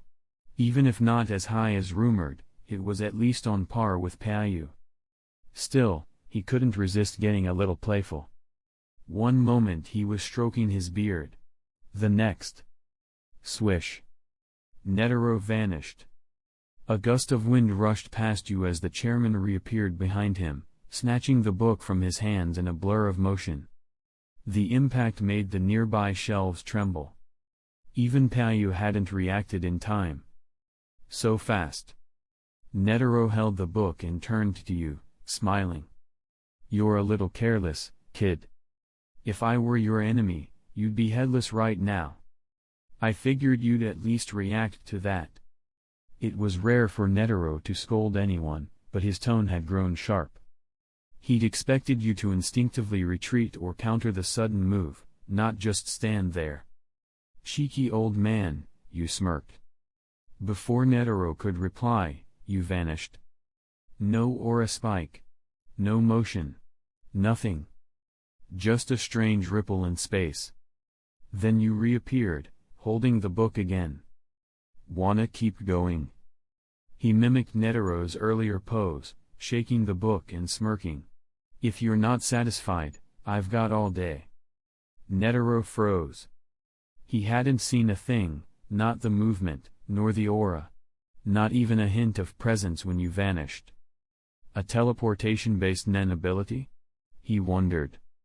Whatever it was, it impressed him. A spark of challenge flickered in his chest. What began as playful banter now became something else. Netero decided to go all out, to truly test this white-haired brat. Ha ha ha ha. Interesting. Since you insist, let's keep playing. As Netero laughed, his aura surged. The floor beneath his feet cracked. Then he vanished, again. Even faster than before. No afterimage remained. In an instant, he was behind you once more. The shockwave of displaced air boomed like thunder, delayed by the sheer speed. Yet even then, Netero looked down at his empty hands. He'd missed again. Chapter 86. You appeared behind Netero with a smile, holding the book at his side, clearly ready for someone else to take it. You really looked down on me. Netero attacked again after a moment's thought, and you vanished almost instantly. Although Netero had said to spar a bit more. But within seconds, through Payu's eyes, you and Black and Netero and White chased each other at least 10 times, and neither showed signs of stopping. Payu couldn't see what they were doing. Even concentrating fully, she couldn't follow the two figures, one black, one white. She could only count the whistling wind as Netero moved. Shelves shook, cracks split the floor, old books fell. Payu knew they had to stop here, it was an important data room. If they wanted to fight, they needed elsewhere. Sensing Payu's boiling frustration, you paused first. Swish. Netero snatched the book from you and said proudly, "I win." You turned to show Netero the wrecked mess behind them, then leaned into Payu. "If we don't stop, that tiger in rabbit's clothing is going to go berserk." You're right. Netero spotted a shelf about to collapse and continued, "Kid, based on my experience, we need to get out. The mess was obviously caused by you." You glanced at Netero. "But once I run, with her temper, she won't let you go." "That makes sense." With a look of mutual understanding, you and Netero stepped around Payu and quietly left the data room. Moments later, a loud crash echoed in the reference room, the unstable bookshelf fell. Luckily, no domino effect, just one shelf collapsed. Still, from a distance, you and Netero heard Payu's furious roar. Now, in the corridor on the base's top floor, you and Netero walked side by side. You was serene, Netero was still smiling, unfazed by the commotion. Young people today are so energetic. With such outstanding juniors, maybe my retirement isn't far off. Netero said cheerfully. He glanced at the book he'd taken, then handed it back to you. You received it, yawning. "Don't play childish games with me. It's boring." "Bored?" Netero smiled. "I find it quite fun. Especially compared to sitting in an office reading documents and attending meetings. Besides, my old bones rust if I don't exercise." He pinched the muscles near his neck, cracking tendons audibly. You didn't respond immediately. Instead he asked, "So you came here today, not to relax? What's going on?" "It's important," Netero replied coolly. I can't tell you everything. Even if you knew, it wouldn't help." You paused, thinking. You want to see if the recent incident here ties into what's on that continent. At that thought, Netero fell silent, his smile fading. "You seem to know a lot, kid. I happened to be present when the accident happened. And I'd encountered the creature suspected of being from there," you said softly. He still kept fragments of that black dagger. Netero's expression softened. "Since you saw it, then you must understand how dangerous those things are. The potential threat from that continent is beyond our capacity." "So that's why you rushed here when you got the news?" you asked. Netero nodded. Having set foot on the Dark Continent twice, he knew its terrors. He'd pushed to have the V5 mark everything related there as taboo. "Could it be you also want to go there?" you asked. "Of course I'm interested." You waved the book. I'm preparing for that now. Don't even think about it. For the first time in a long while, Netero showed real anger, his aura turned fearsome. As long as I live. No matter who you are, don't even think of stepping foot on that continent. Otherwise, I will kill you even if it costs my life. His tone was deadly serious. You understood, if he joked again, Netero might strike him down then and there. It was a matter of life and death for all of humanity. Yet you understood how fragile that barrier was. Periston and the others were already plotting to get Netero retired. It looked like Periston was positioning himself to be vice president soon. Some things are inevitable, you said, watching Netero. If one day you can't stop it and can only watch chaos unfold, what then? I never tried to stop it, I've tried only to delay it, Netero said, eyes distant. He thought of his son, Beyond Netero. Deep down he knew Beyond would never forego going to the Dark Continent, he was likely already planning it. Netero just hoped to delay that as much as possible. He turned to you. Kid, how about a deal? If I die in an accident someday, you take my place. He'd heard Biscuit Kruger speak well of you, and believed him capable. If you succeeded, he could delay the threat another century. By which time Beyond might not even be able to walk, or might lack the strength to venture to the Dark Continent. You shook his head regretfully. I'm sorry, President Netero. But... He hesitated. I want to go see it too. Before you finished, Netero struck lightning fast where you stood. Every base-wide sensor recorded the sound of a fierce impact. Boom. Chapter 87. The moment Netero launched his palm strike, a powerful surge of Nen burst from his palm, transforming into a golden torrent that swept toward you. This blindingly fast strike resembled a dragon with bared fangs and claws, tearing through the thick wall with ease. Boom. With that explosive impact, the entire base trembled. For a moment, everyone in the base, who had just begun to forget the earlier chaos, fled in panic, as if a deep-seated fear had suddenly been reignited. All could see a gaping hole on the top floor, with smoke and dust billowing outward, obscuring the scene. Moments later, the smoke slowly began to clear. You now stood calmly beside Netero, his black clothes unblemished. Clearly, he had evaded the attack flawlessly. Netero withdrew his palm and looked at the unharmed white-haired man beside him, his heart slightly unsettled. So strange. It didn't surprise Netero that you avoided his blow, he had expected as much. What puzzled him was this: his attack had completely sealed off you space to move. Yet not only had you avoided it, he bore no sign of stress or damage at all. An ability involving space? As Netero pondered, he coldly teased the man beside him. You finally learned your lesson. You dodged this time. This time is different. You really were serious. You smiled, glancing at the enormous crater nearby. If someone else had been a moment slower, they'd be seriously injured, if not dead. Were you actually trying to kill me? Netero's gaze turned stern, his voice low and grim.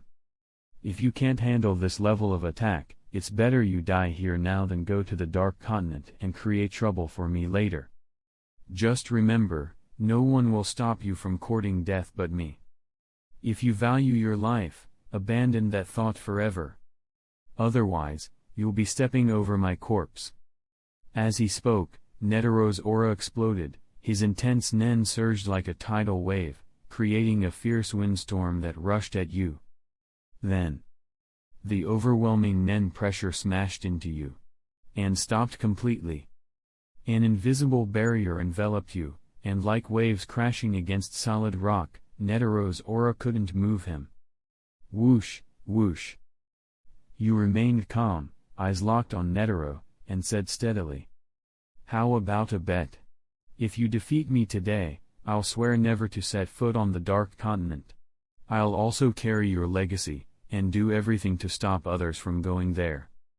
But if I win, You'll never interfere with my decisions again.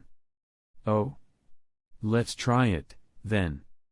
Netero grinned, a light returning to his expression. He had decided, no matter what, he would teach this arrogant brat a lesson. Don't blame me for being ruthless, kid. As soon as the words fell, the expanded aura around Netero condensed inward, and he entered a profound state of stillness. The surrounding Nen settled into a quiet, stable rhythm. Though Netero's aura no longer felt overwhelming, it now radiated something far more dangerous. In Yu's eyes, the threat level had only grown. At that moment, Netero began moving his hands at a speed visible to the naked eye, his arms slicing through the air with deliberate grace. His movements were smooth, ritualistic. Finally, his palms joined before him. He assumed a prayer pose. Interesting. You didn't attack. He stood motionless, watching this rare and sacred display. Netero extended one palm forward, gathering intense Nen into it, radiating golden light that grew blinding. This strike contained Netero's ultimate martial philosophy, the culmination of his life's mastery. He believed that if he prayed to martial arts with gratitude, it would answer him. And then, the palm strike erupted at an unseeable speed. Its force dwarfed the earlier strike. A massive golden wave surged forward, engulfing you in its path. The golden Nen flared like a rainbow across the corridor. The impact landed instantly, slamming you directly. The base shuddered, the entire corridor warped. Chunks of flooring lifted and flew with the blast. A thunderous boom echoed. Boom. The overwhelming force raged on. Only after 10 seconds did the golden wave from Netero's strike begin to fade. It left a long, scorched scar gouged into the floor. Netero was certain, his palm had struck you directly. Yet, he felt no change in Yu's aura. No pain, no disruption. Nothing. Then, a crisp snap of fingers. A swirling vortex swept through the corridor, clearing away the smoke. There stood Yu, perfectly composed, on the corridor's only intact patch of floor. His body, his clothes, not even dusted. He looked completely untouched. How is that possible? Netero frowned, deeply confused. His eyes scanned the scene again and again. How did you do that? Secret, you said, pointing with a smile. Then he turned his finger directly toward Netero. I took your attack. Now it's my turn. He whispered in his mind. Technique reversal, ha! A red beam of light condensed instantly into a sphere. Driven by Yu's Nen, the red aura spiraled inward, then burst outward in a brilliant explosion, flying toward Netero. Netero's instincts screamed, air currents surged violently as the overwhelming force barreled toward him. Its momentum, power, and scale were shocking. Perhaps remembering Yu's earlier promise, Netero didn't dodge. He summoned his Nen to shield himself and took the blast head-on. Boom! The force was greater than he expected, he was hurled backward. In midair, Netero managed to catch a final glance at the white-haired figure standing unfazed behind the blast. Only one word came to mind. Monster. Chapter 88. Netero had never used such a word to describe a person. And yet, here he was, referring to a young man no older than 20. Though he'd heard rumors from various sources and had high expectations for Yu, after engaging directly, he realized even his highest estimations fell short. What an amazing kid! Netero smiled, adjusting his posture midair to land as gracefully as possible. As he touched down, he braced himself, legs tense, then stomped to absorb the last of the impact's force. He raised both hands and tore off his tattered clothes, revealing solid muscle. His fighting spirit was ablaze. Hey, kid. Let's fight somewhere else. This place is too cramped, I can't stretch my limbs at all. I bet you feel the same, don't you? Netero shouted across the distance. You smiled and replied. I know just the place. Follow me. The two soon relocated to a new battlefield. They arrived at an open clearing surrounded by ruins. Judging by the layout, it resembled a grand arena from an ancient city. Somewhat run down, but far better than a tight corridor. At this moment, Netero stroked his beard, his expression more composed. He glanced toward a pair of worried eyes watching from afar. His prior anger had given way to curiosity and reason. How about we change the terms of our earlier bet?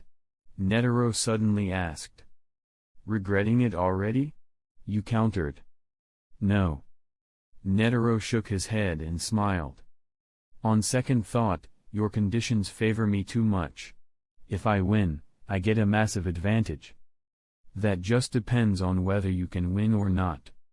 You stretched, loosening his limbs, and calmly added. Anyway, don't hold back. Otherwise, I won't be the one who ends up hurt. Hearing this, Netero's grin widened, but he didn't grow angry. He kindly warned. Just don't die. When I fight young ones, I often misjudge my strength. I might accidentally go too far. After that, Netero lifted one leg, balanced on the other, and brought his palms to either side of his body. A surge of nen erupted around him. With used declaration, the last sliver of hesitation in Netero's heart vanished. He grew solemn. He brought his hands together before his chest and said, 100-type Guanyin Bodhisattva. A golden glow emerged from his palms. Then, behind him, a blinding radiance spread outward. From within it, a majestic, multi-armed golden Buddha materialized. You stood there, pale blue eyes veiled by golden brilliance, visibly stirred. Don't die, okay? Netero's voice echoed once more as he raised his hand and made a downward chop. Simultaneously, the giant Buddha's palm descended. It crashed onto Yu's location, unleashing a devastating impact. Boom! The surrounding ground was pulverized, forming a deep crater. Dust surged upward. An idea struck Yu. He wanted to test whether this Buddha was tangible. He quickly pointed behind Netero and whispered. Technique reversal, ha! A red glow burst from his palm. A surge of incredible energy roared toward the Buddha statue. Yu's strike arrived in an instant. Yet, he watched as it passed right through the statue's surface, striking only air. No damage whatsoever. Third form. Netero remained unfazed, immediately clasping his hands to direct the Buddha to strike Yu once more. Bang! The instant the sound rang out.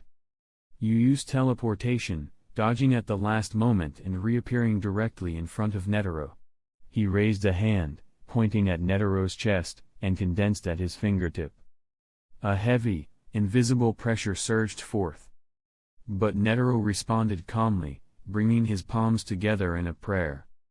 In that instant, Yu entered a strange state. Though had fully formed at his fingertip, he couldn't release it. Time itself seemed to pause for a heartbeat. He could only watch as Netero slowly lifted his hands and made a forward-pushing motion. And at that exact moment, another palm strike landed from behind. The Buddha's massive hand struck Yu at a sharp angle. Boom! The resulting shockwave tore across the ruins. But as the dust cleared, Netero saw that Yu had not moved an inch, completely unscathed. Then, the energy gathered at Yu's fingertip surged with force. Bang! A violent blow struck Netero square in the chest. He reeled backward, pain spreading across his ribs. The Buddha statue momentarily vanished as the shock interrupted its movements. Good hit, kid. Netero quickly recovered his posture, golden Buddha reappearing behind him. Yu didn't respond. Instead, he mentally replayed what had just happened, realizing Netero's ability was anything but simple. Even at such close range, Netero had kept pace. This kind of technique would overwhelm most fighters. And Netero was just as shocked. Yu's figure blurred repeatedly, he was no longer sparring for fun. Netero sharpened his focus, and each time he sensed Yu's nen, he struck immediately. A flurry of palm strikes rained down like a storm. Boom boom boom. Within moments, the already ruined arena was filled with dust and tremors. 99 forms. The second Netero detected Yu pause, he unleashed a hurricane of blows. Yet, Yu had been quietly charging energy at his fingertips the whole time. He pushed the to its peak, compressed it tightly, and exploded it forward. Boom. The red wave of destruction surged.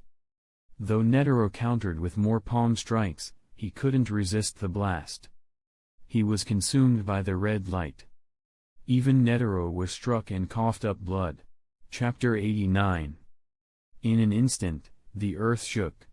A red beam of light suddenly burst from Yu's palm, and the overwhelming repulsive force surged forward like a roaring beast, devouring thousands of golden palm strikes in its path.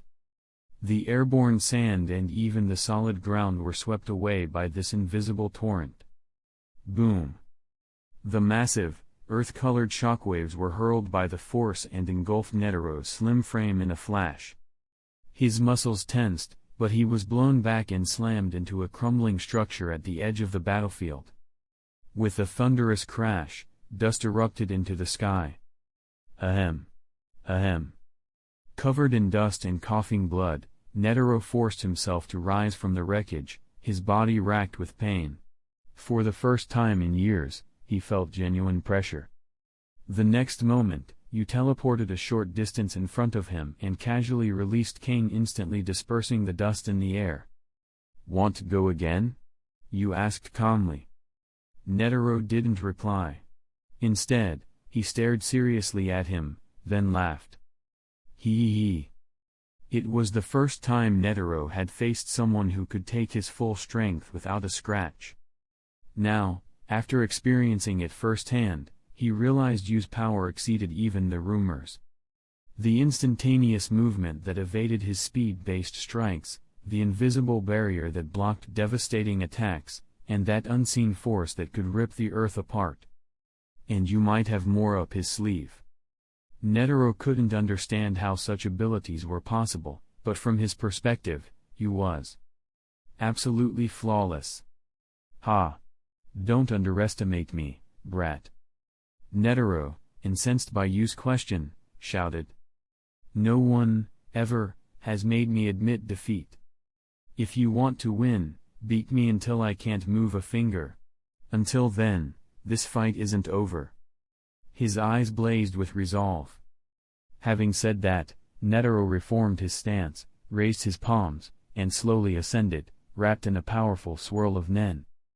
The colossal Buddha reappeared behind him. 100-type Guanyin. Netero pressed his palms together. Golden light flashed, and the next attack was ready. Seeing this, Yu chuckled. He knew Netero wouldn't yield unless he went all out. With that in mind, Yu raised a finger, releasing the technique once more. A wave of condensed at his fingertip. Sensing the oncoming impact, Netero launched his strike. The golden palms flew in together.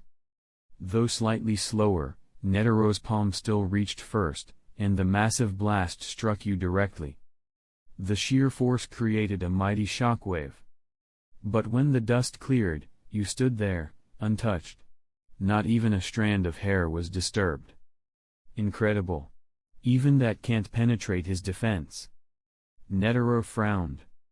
But before he could react, he noticed a fluctuation in the air. Whoosh whoosh. A red light burst from Yu's fingertip again. The invisible impact struck Netero head-on, sending him flying into rubble once more. Meanwhile, inside the base, Tayu and her team were still cleaning the chaotic data room. Occasionally, dull booms echoed from outside. Through the window, they could see pillars of dust rising, gusts of wind pour through the sand, forming spirals in the haze.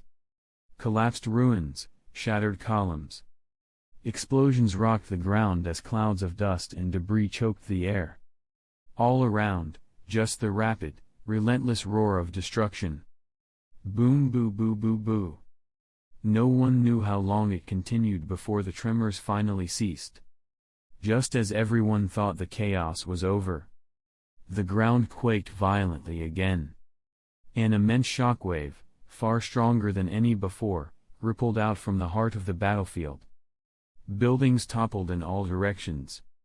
Only several minutes later, did the destruction finally settle.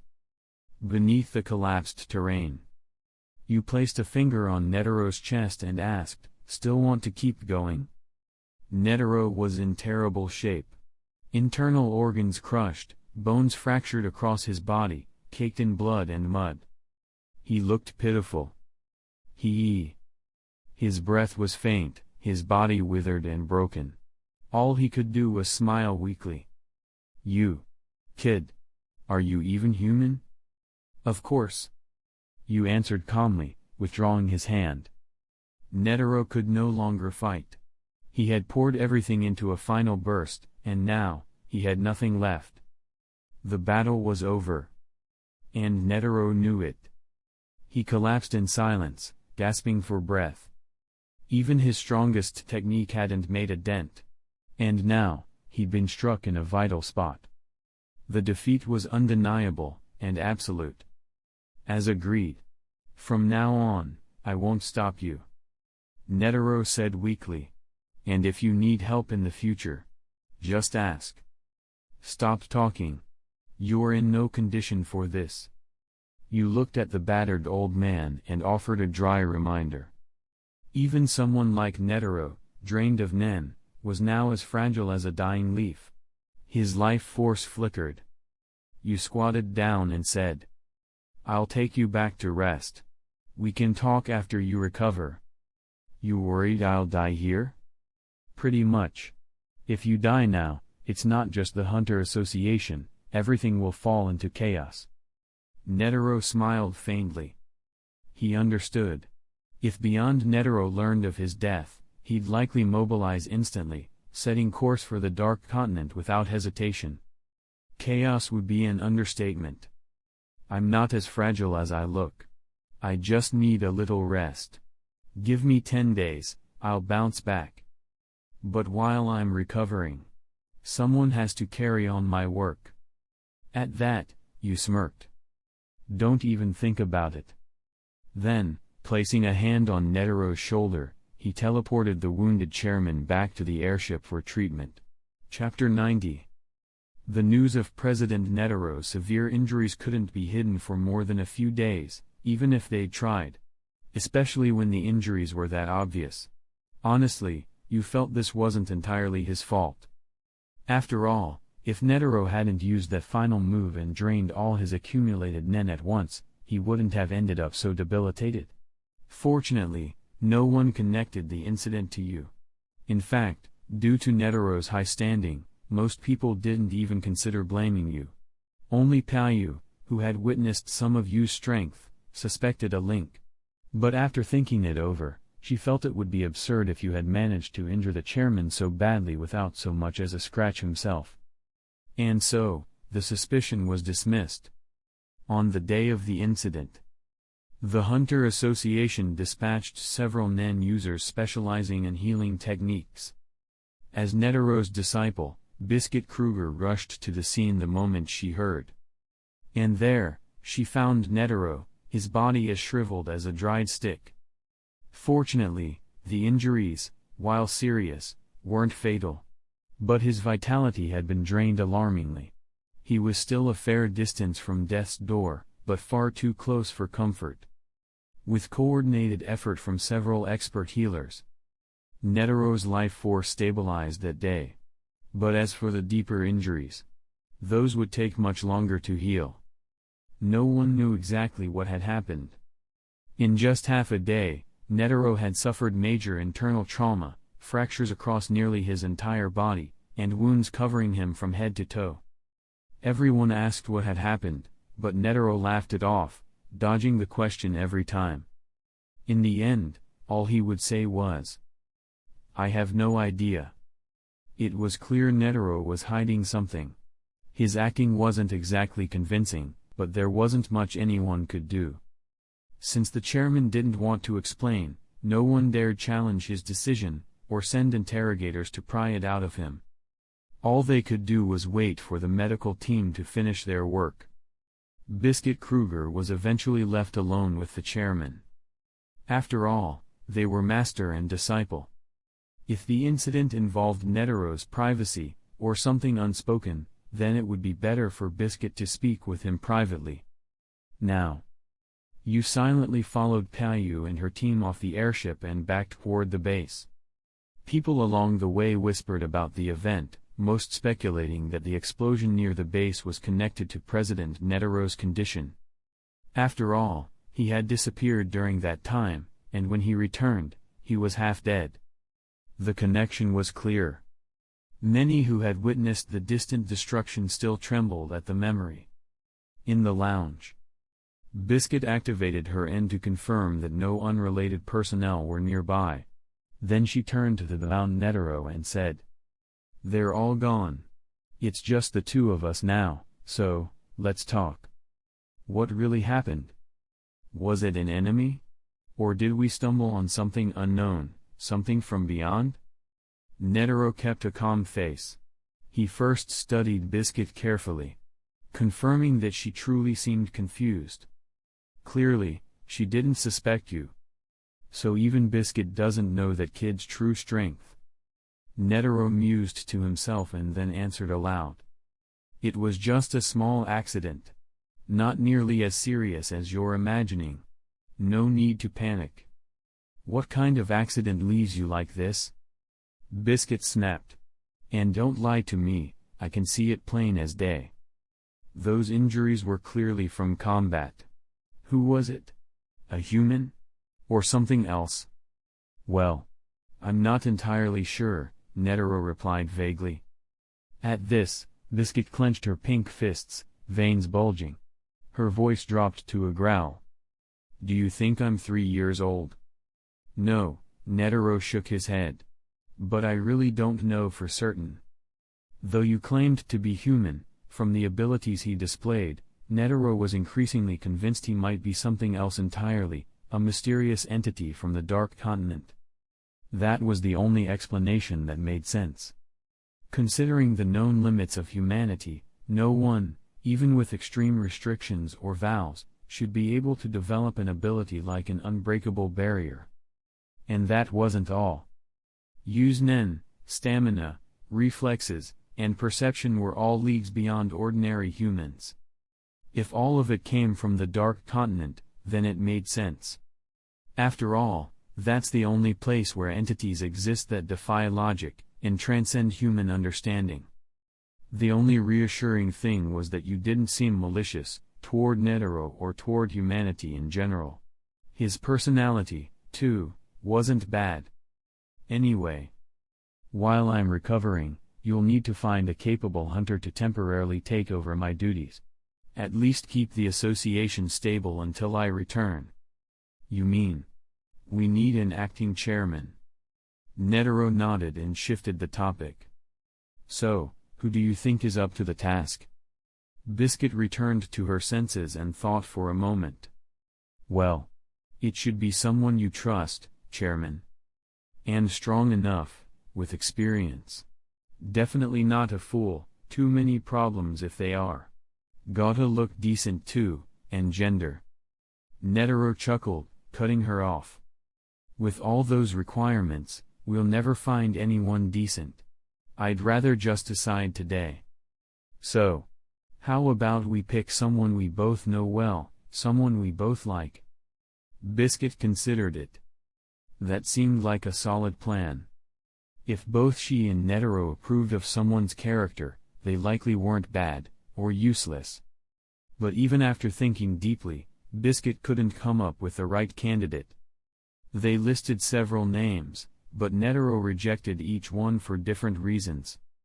Seeing her stumped, Netero spoke up at just the right moment. "I suddenly thought of someone." "Who?" Biscuit asked curiously.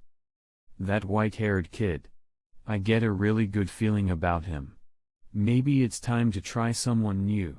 Chapter 91. Strange, I remember the medical report just now. Didn't mention any brain damage. Biscuit Kruger crossed her arms and made a serious joke. After a moment's silence, Biscuit saw Netero's serious expression, so she asked tentatively, "Are you serious?" "Certainly." Netero smiled and said, "Don't you think this would be interesting? I just think you're making things difficult for him." Biscuit put one hand on her waist and the other on her forehead, lowered her head, and sighed. Although that guy's actual combat ability is indeed good, he's still relatively inexperienced, and his connections aren't strong. He was easily fooled by those old foxes in the association. Hee. That's what makes it fun, Netero laughed. Even if you like teasing others, there has to be a limit. I think you still need to give this more thought. After all, if something goes wrong, the consequences could be serious. Biscuit's tone was somewhat helpless. She knew Netero's temperament very well and understood that he had already made up his mind, which was why he had previously proposed in a roundabout way that you should be the temporary president. Although the title seems grand, Biscuit knew that sitting in that position, you may not hold real power but will more likely become a target. It would definitely be a chore. Since Netero had been the chairman for so many years, it was easy for him to foresee this. However, this is exactly what he wanted. But Netero's words were different.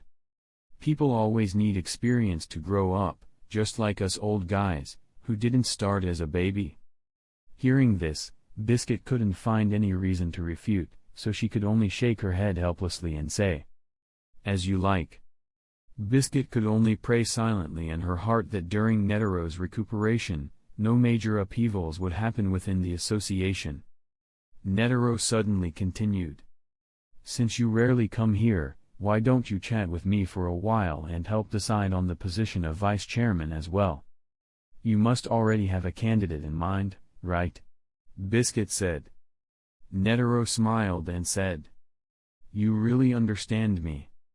The next day, early in the morning, as you walked out of his room, he saw Biscuit waiting at the door. "I have some news for you. If you're talking about the acting chairman, I already knew that." You took out his phone and said casually, "Beings just contacted me and explained Chairman Netero's decision. Now I have to go on a long journey. What do you think?" Biscuit laughed and said, "At such a young age, you've been recognized by Chairman Netero and become the chairman of the Hunter Association. Although it's only temporary, it's enough to make a lot of people envious. I don't think this is a good job. Many people may envy me, but naturally there will also be many who resent me. Moreover, the workload is increasing, the rewards are meager, and I have to shoulder even more responsibility. And beyond all that, there's a greater issue." Beans mentioned one thing in the call. Puriston was also promoted by Chairman Netero, and now it's only a matter of waiting for the official announcement to make him the vice chairman of the association.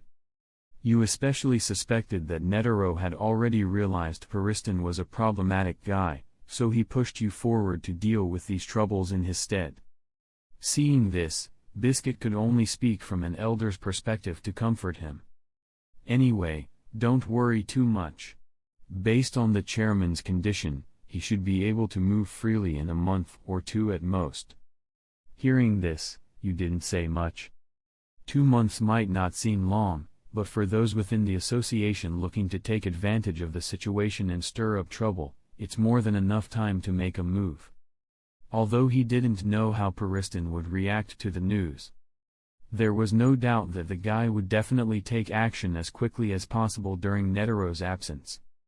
"This is really hard on me," you whispered to himself, his tone slightly helpless.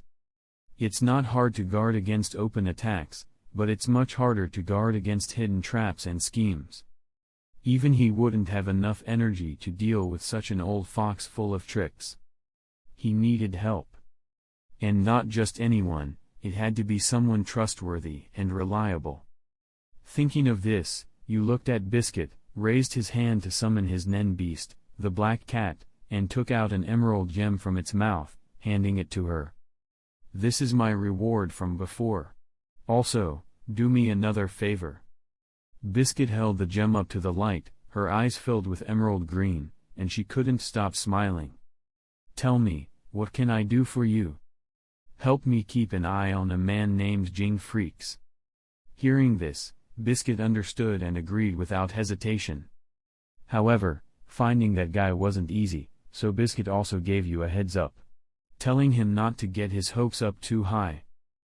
At the same time, in a tall building, in a spacious office, Puriston, with a smile on his face, hung up the phone with the bean-faced man.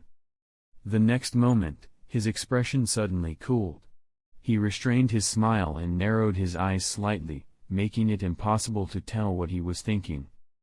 The zodiacs are gathering. I really don't know what the chairman is thinking, Puriston said to himself.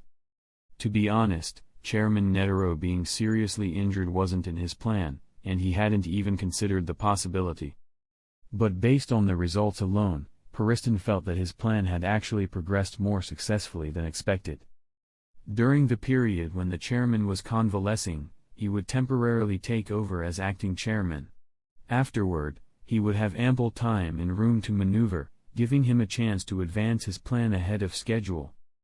The only unexpected variable is the new acting chairman, Puriston said, pulling up the acting chairman's file on his phone and reading it carefully. Unknown birthplace, unknown age, and a striking head of white hair. I never thought that Chairman Netero would promote such an obscure guy. For the first time, Puriston felt that he couldn't quite understand Netero's thoughts. But at least for now, everything seemed to be moving in the direction he had anticipated. As for the acting chairman, according to Beans, the other party would soon appear at the association's headquarters, and through direct contact, it would be possible to judge more clearly whether the other party posed a threat. I wonder if that guy will actually show up this time. In Puriston's view, neither Chairman Netero nor this unknown acting chairman was as threatening as the man named Jing. Chapter 92. Hunter Association Headquarters. Under the guidance of Beans, several hunters in strange costumes arrived at the designated meeting room one after another and sat in their corresponding seats according to the order of the 12 zodiac signs. As the meeting time approached, 5 people were still absent. In addition to the frequently absent Rat, Puriston, there was also Boar, Jing Freaks. The others missing were Sacco, codenamed Monkey, Paon, codenamed Rabbit, and, of course, the acting chairman of unknown origin. Among those present, Ginta, codenamed Tiger, grumbled continuously, while the other members remained mostly silent. Judging from their expressions, it seemed that aside from the expressionless Satots, and the composed Cheadle, everyone else was clearly displeased with the acting chairman. Mizai, dressed in a cow costume, checked the time, frowned slightly, and said, "It's time." Mizai looked toward Beans and was just about to speak. The next moment, the door to the conference room suddenly opened, and Yu and Paon entered one after the other. A strange figure stepped inside. Everyone's attention was instantly drawn to the white-haired man in the lead, completely ignoring Paon, who was holding a tablet behind him. He had white hair, a tall frame, a handsome face, and wore a black suit with round-framed sunglasses. This guy is the acting chairman. The moment they saw you, everyone understood. Seeing that the newcomer was so young, the zodiacs present had varying thoughts and first impressions of this white-haired man with a lazy demeanor and cold aura. You silently scanned the room and noted that the seats for Monkey, Boar, and Rat were still vacant. As he expected, Jing had chosen not to attend. Without hesitation, you took the chairman's seat at the head of the conference table and said, "Nice to meet you. My name is Yu. While Chairman Netero is away, all relevant duties will be handled by me. So, you can refer to me as acting chairman." Ginta said with a scowl, "Let me just say this up front, I only follow Chairman Netero's orders. So whatever plans you come up with have nothing to do with me. It doesn't matter. As long as you don't go out of your way to cause trouble during my term. And don't think about pulling any tricks behind my back while Chairman Netero is away." Resting his chin on his hand, he continued in a slightly cold tone. "One last thing.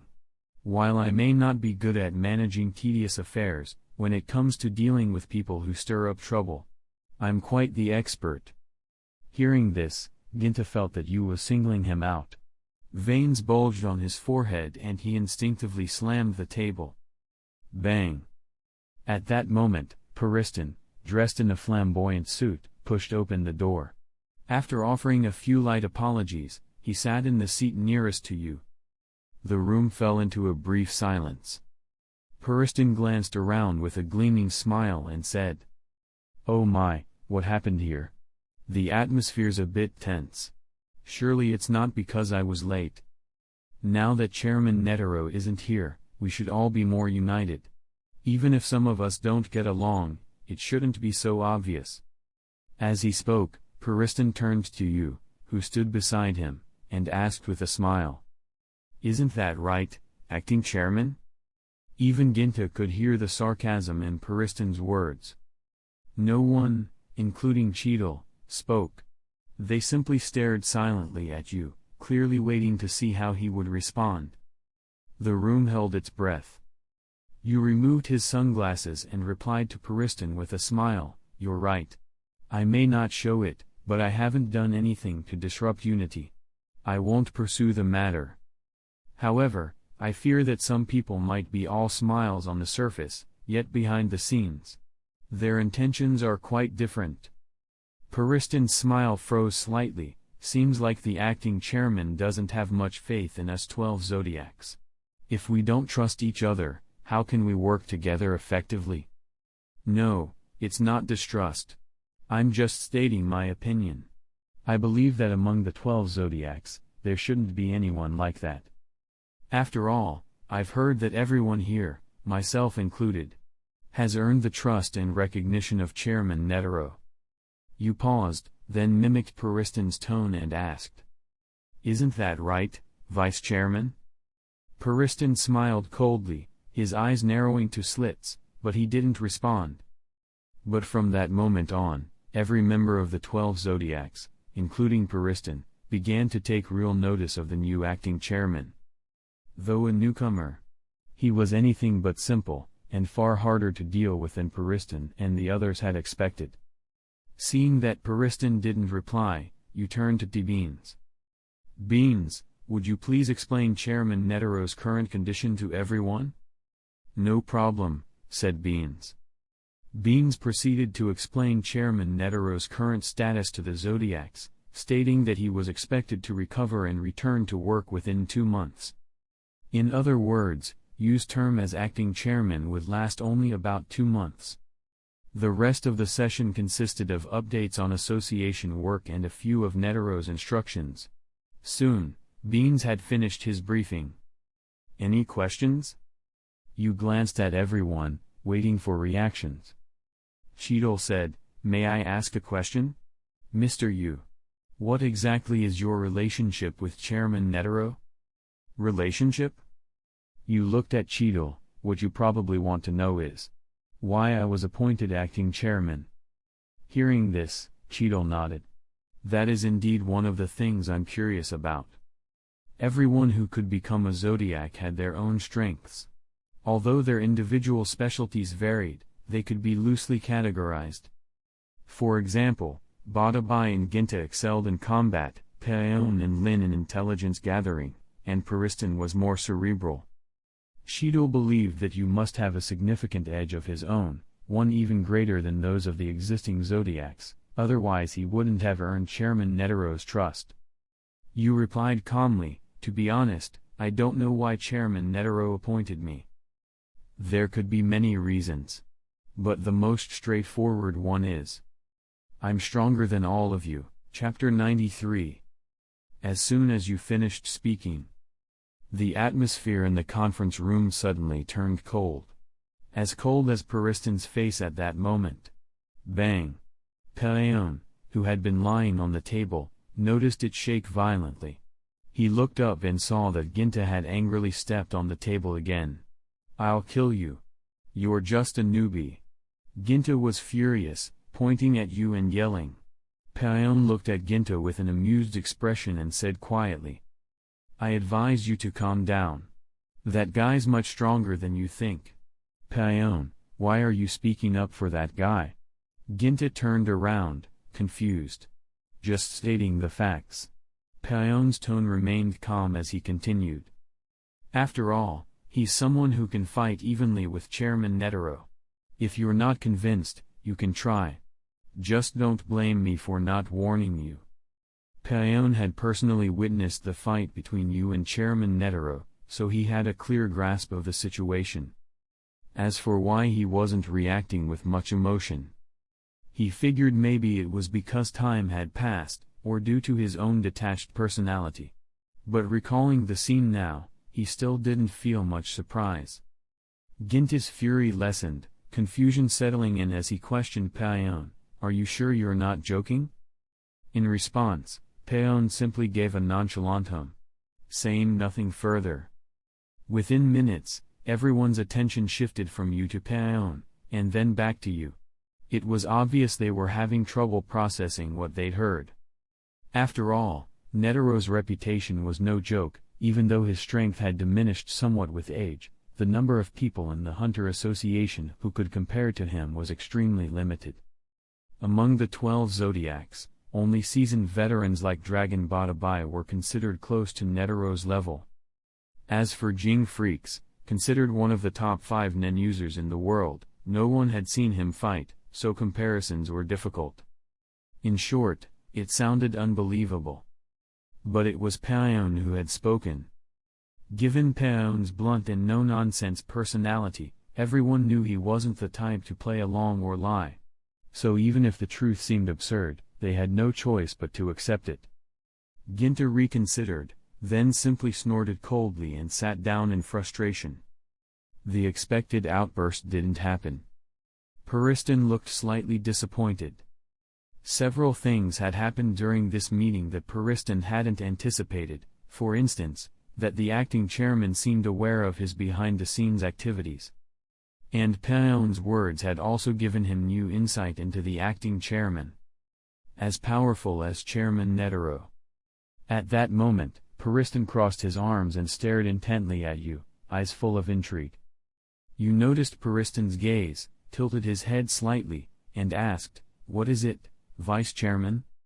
If you've got a question, better ask it now, before you waste energy guessing and reach the wrong conclusion." "No. Nothing really." Pariston forced a smile.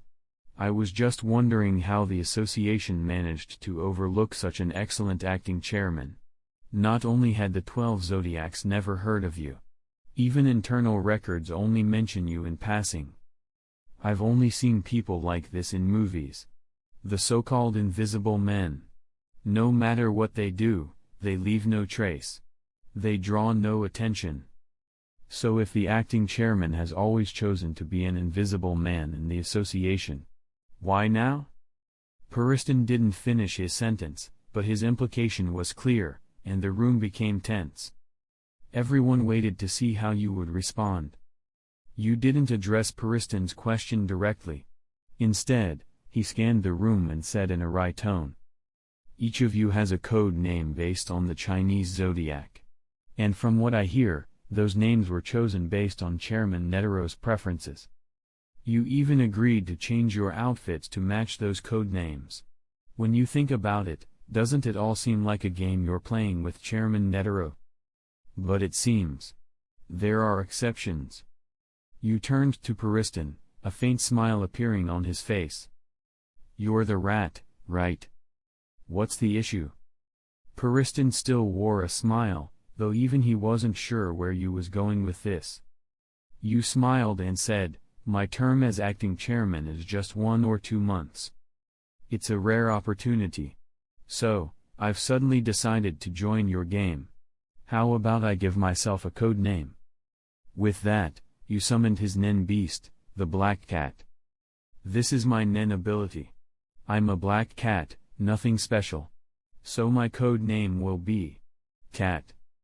You raised his hand and gently stroked the little black's head, then turned to Pariston and smiled. I'm the cat, and you're the rat. Just like I'm the acting chairman, and you're the vice chairman. During my term, you'd better not let your rat tail slip into the open. Because if I, the cat, catch you, the consequences will be serious. And remember your rank and status. As long as I hold this seat, you will always be beneath me. Even if I'm only the acting chairman, there's still a clear difference in rank between that and vice chairman. If you understand that, let's conclude today's meeting. With that, you stood up and walked toward the door. Even after you disappeared and the conference room door closed, everyone remained frozen, stunned by what had just been said. At that moment, Pariston's face was as stiff as frozen tofu. Though the corners of his mouth still held a faint smile, his eyes were cold. What an unpleasant fellow.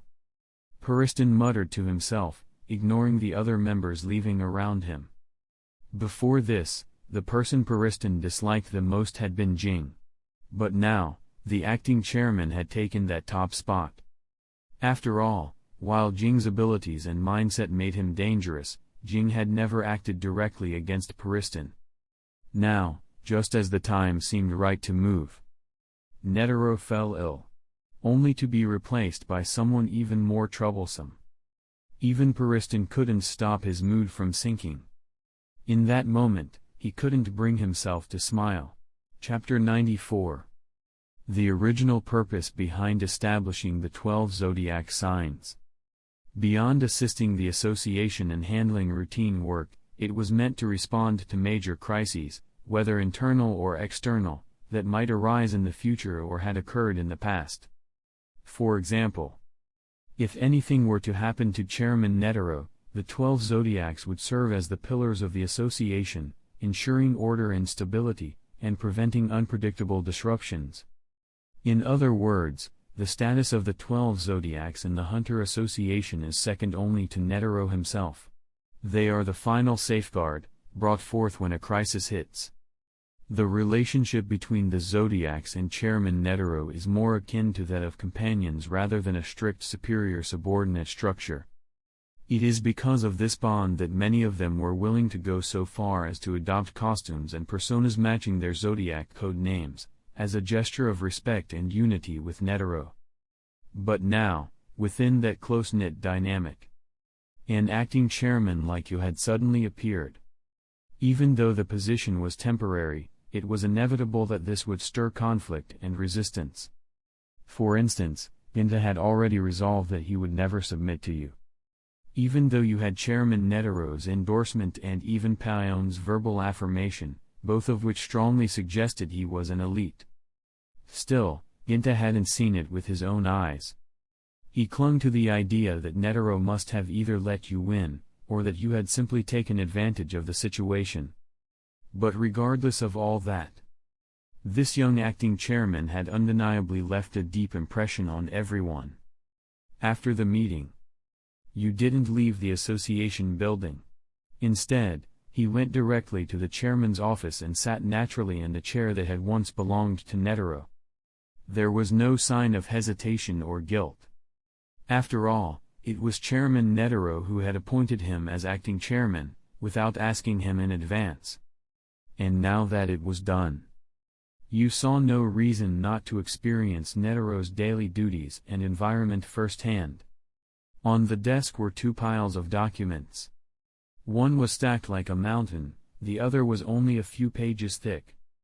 You flipped through them briefly.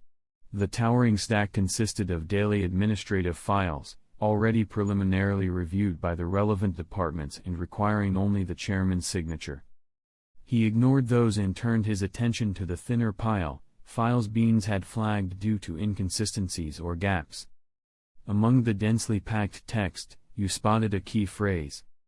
An assistant hunter is missing. And the hunter who filed the report was none other than Mizai, the middle-aged man in the cow costume. As a crime hunter, you're actually concerned with a missing person. You muttered inwardly as he continued reading. A missing professional hunter was no trivial matter, otherwise Beans wouldn't have prioritized it. After all, there were only about 600 licensed professional hunters in the association. Historically, the number of hunter casualties or disappearances per year had remained in the single digits, unless something extraordinary occurred. Generally speaking, unless directly involved, most people wouldn't even notice these cases. Moreover, the missing individual was classified as an assistant hunter, a lower-tier designation for those hunters who were assigned routine missions directly by the association. Lacking in strength, notoriety, or aspirations of their own. These individuals typically accepted only low-difficulty, low-risk tasks that offered basic compensation, and were collectively known as cooperative hunters. Most of them had long abandoned the core values of the 10 hunter principles. At some point, this category of hunter had become synonymous with weak. In recent years, the number of these cooperative hunters had surged dramatically. You suspected this was likely the result of Periston's lobbying and behind-the-scenes maneuvering. Now that Periston had secured the role of vice chairman, he had even more tools at his disposal to benefit this particular demographic, gaining their support in return and consolidating his political base. I just don't know how much this assistant hunter's disappearance has to do with that guy. After reading the report in full, you concluded that a professional hunter had vanished while performing a mission in the NGL region. The assignment was merely to locate a rare herb along NGL's border. If the disappearance were due to eating poisonous flora or being bitten by a venomous insect, it wouldn't be surprising. But when such a case also connected, even loosely, to Periston, it raised suspicion. After all, the devastating chimera ant incident had only been as severe as it was because it had originated in the isolated NGL. Delayed information. Too much time for the ants to evolve, too much room to grow. With this in mind, a number of possibilities surfaced in Yu's mind.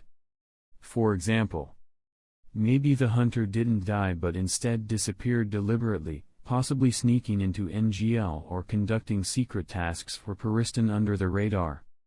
Or perhaps he never went to NGL at all and died elsewhere. Because there was no update within the required window, he was simply filed as missing by the association. That night, Periston sat alone in his office when he received a call from an unknown number. Upon answering, a cheerful voice came from the other end. "So, what do you think of the acting chairman?" "He's more difficult than I imagined," Periston admitted. "As for his strength, I heard he could match Chairman Netero, and I believe it." "Ha ha ha. Someone who can fight that old man. That's a rare talent.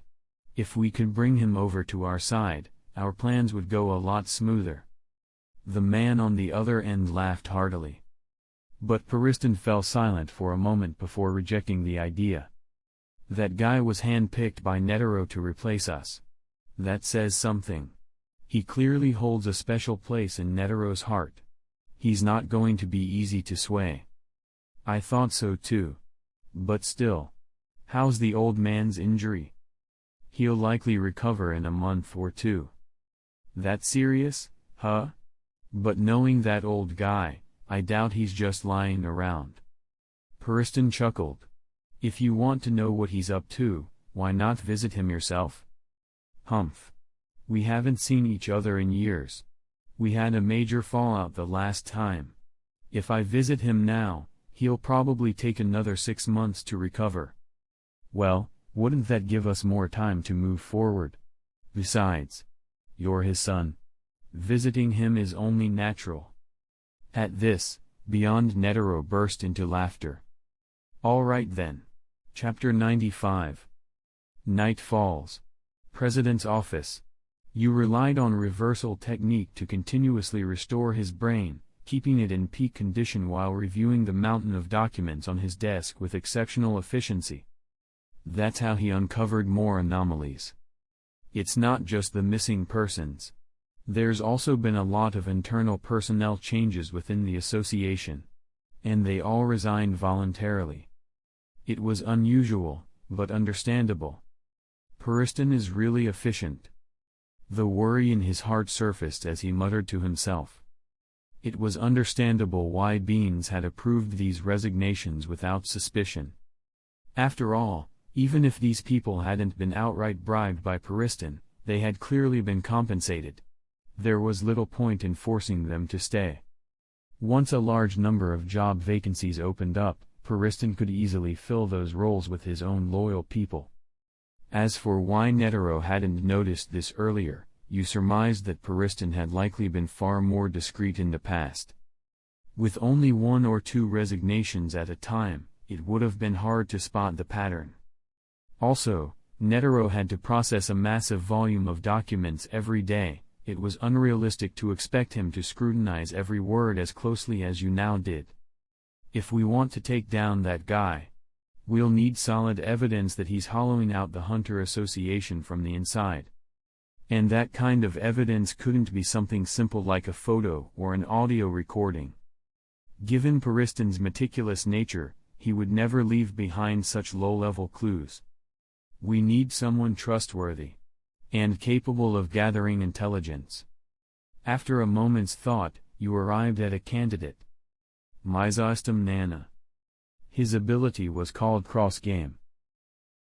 Mizostom could present a target with 3 colored cards, one of which bore an exclamation mark capable of warning the target. If the same person was warned a second time, they would be forcibly restrained by the ability and rendered immobile. While this power had a time limit, and Mizostom himself couldn't harm the restrained person, it was still possible to restrain a target indefinitely by repeatedly satisfying the activation conditions. No matter how one looked at it, this was a very strong Nen ability. You wasn't entirely sure if others besides Mizostom could attack restrained targets, but in any case, the more important point was this. Judging by Mizostom's character, sense of justice, and methods, he was the best person to help investigate Puriston right now. With that in mind, you contacted Mizostom through Beans, and soon received confirmation that he would meet him. The next day, early morning, Mizostom followed Beans into the chairman's office.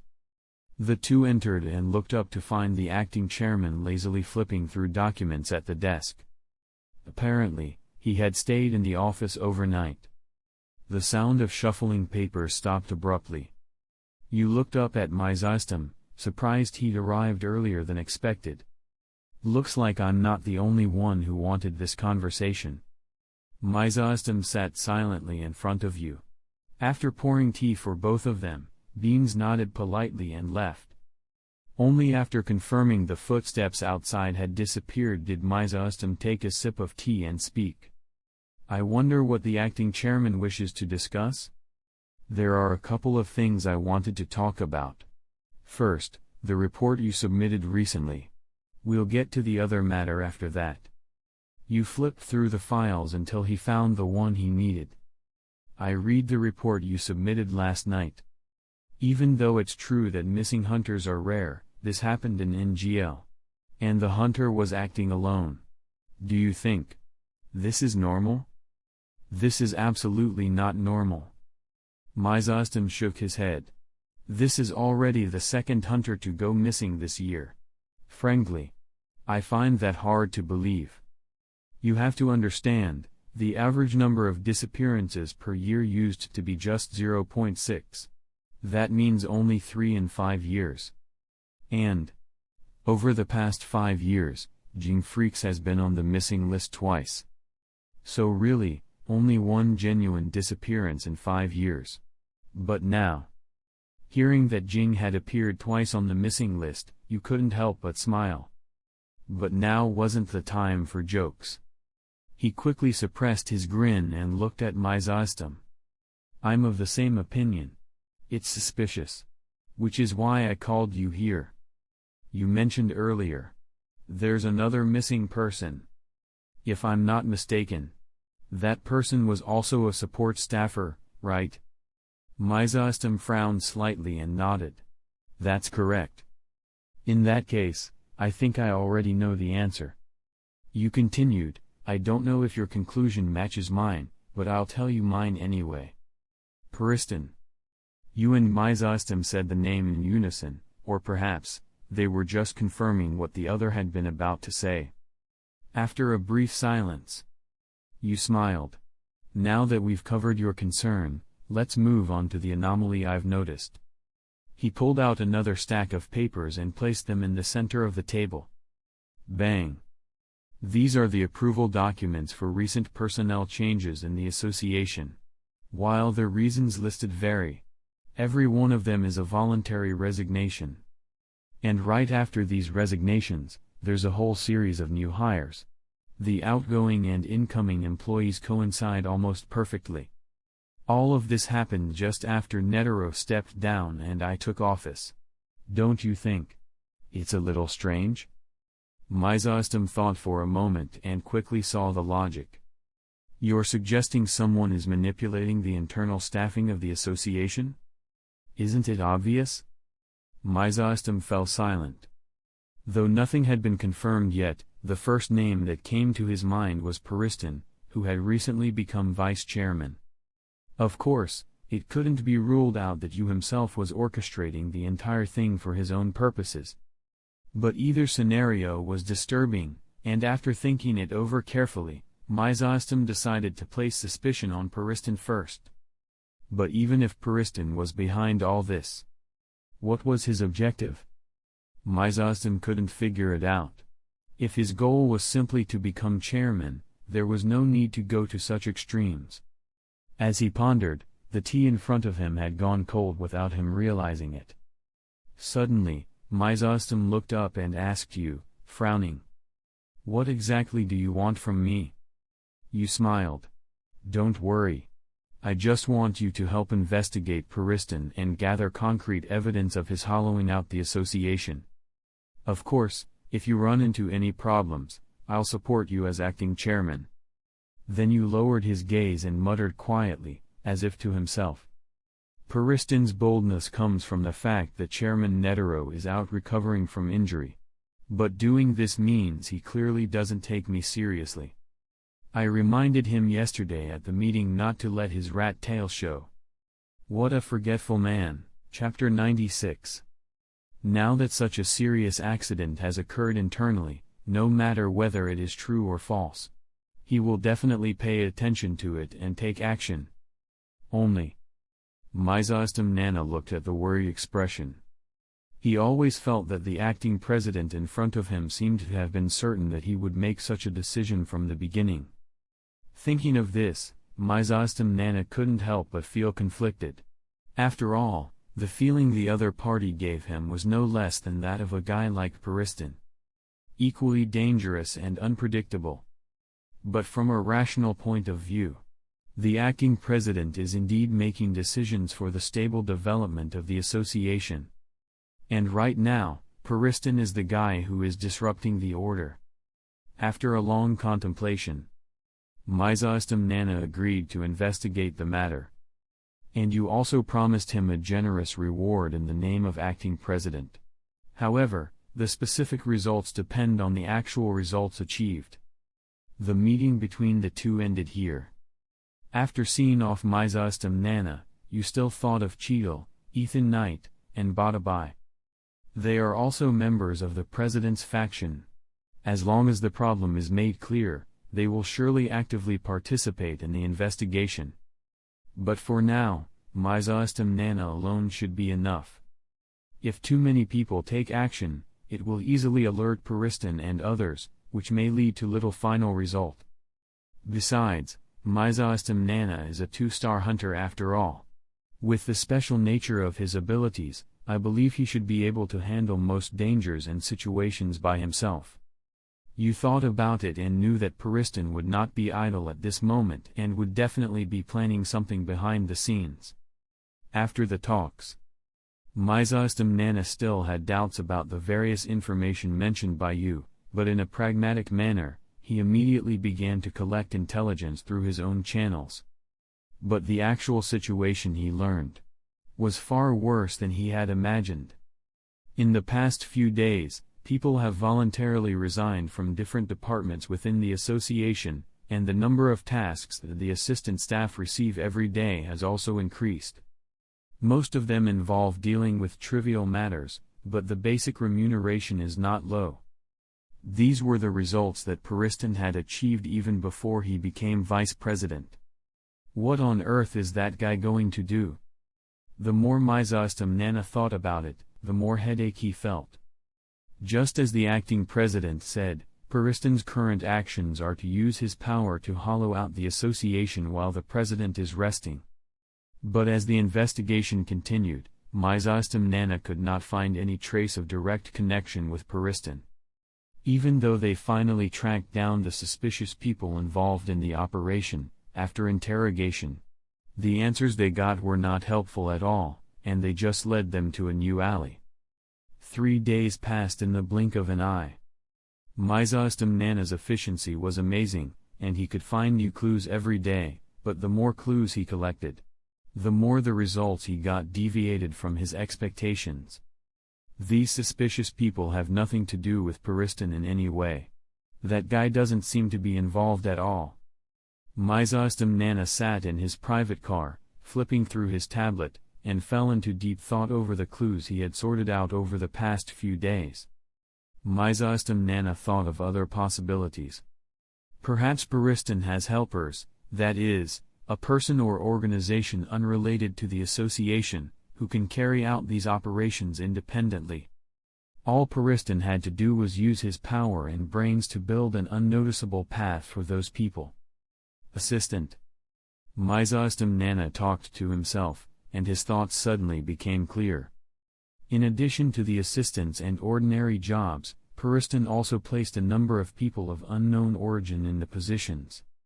But even now, when Nana found some of these people, judging from their resumes and corresponding investigations, there was nothing suspicious about them.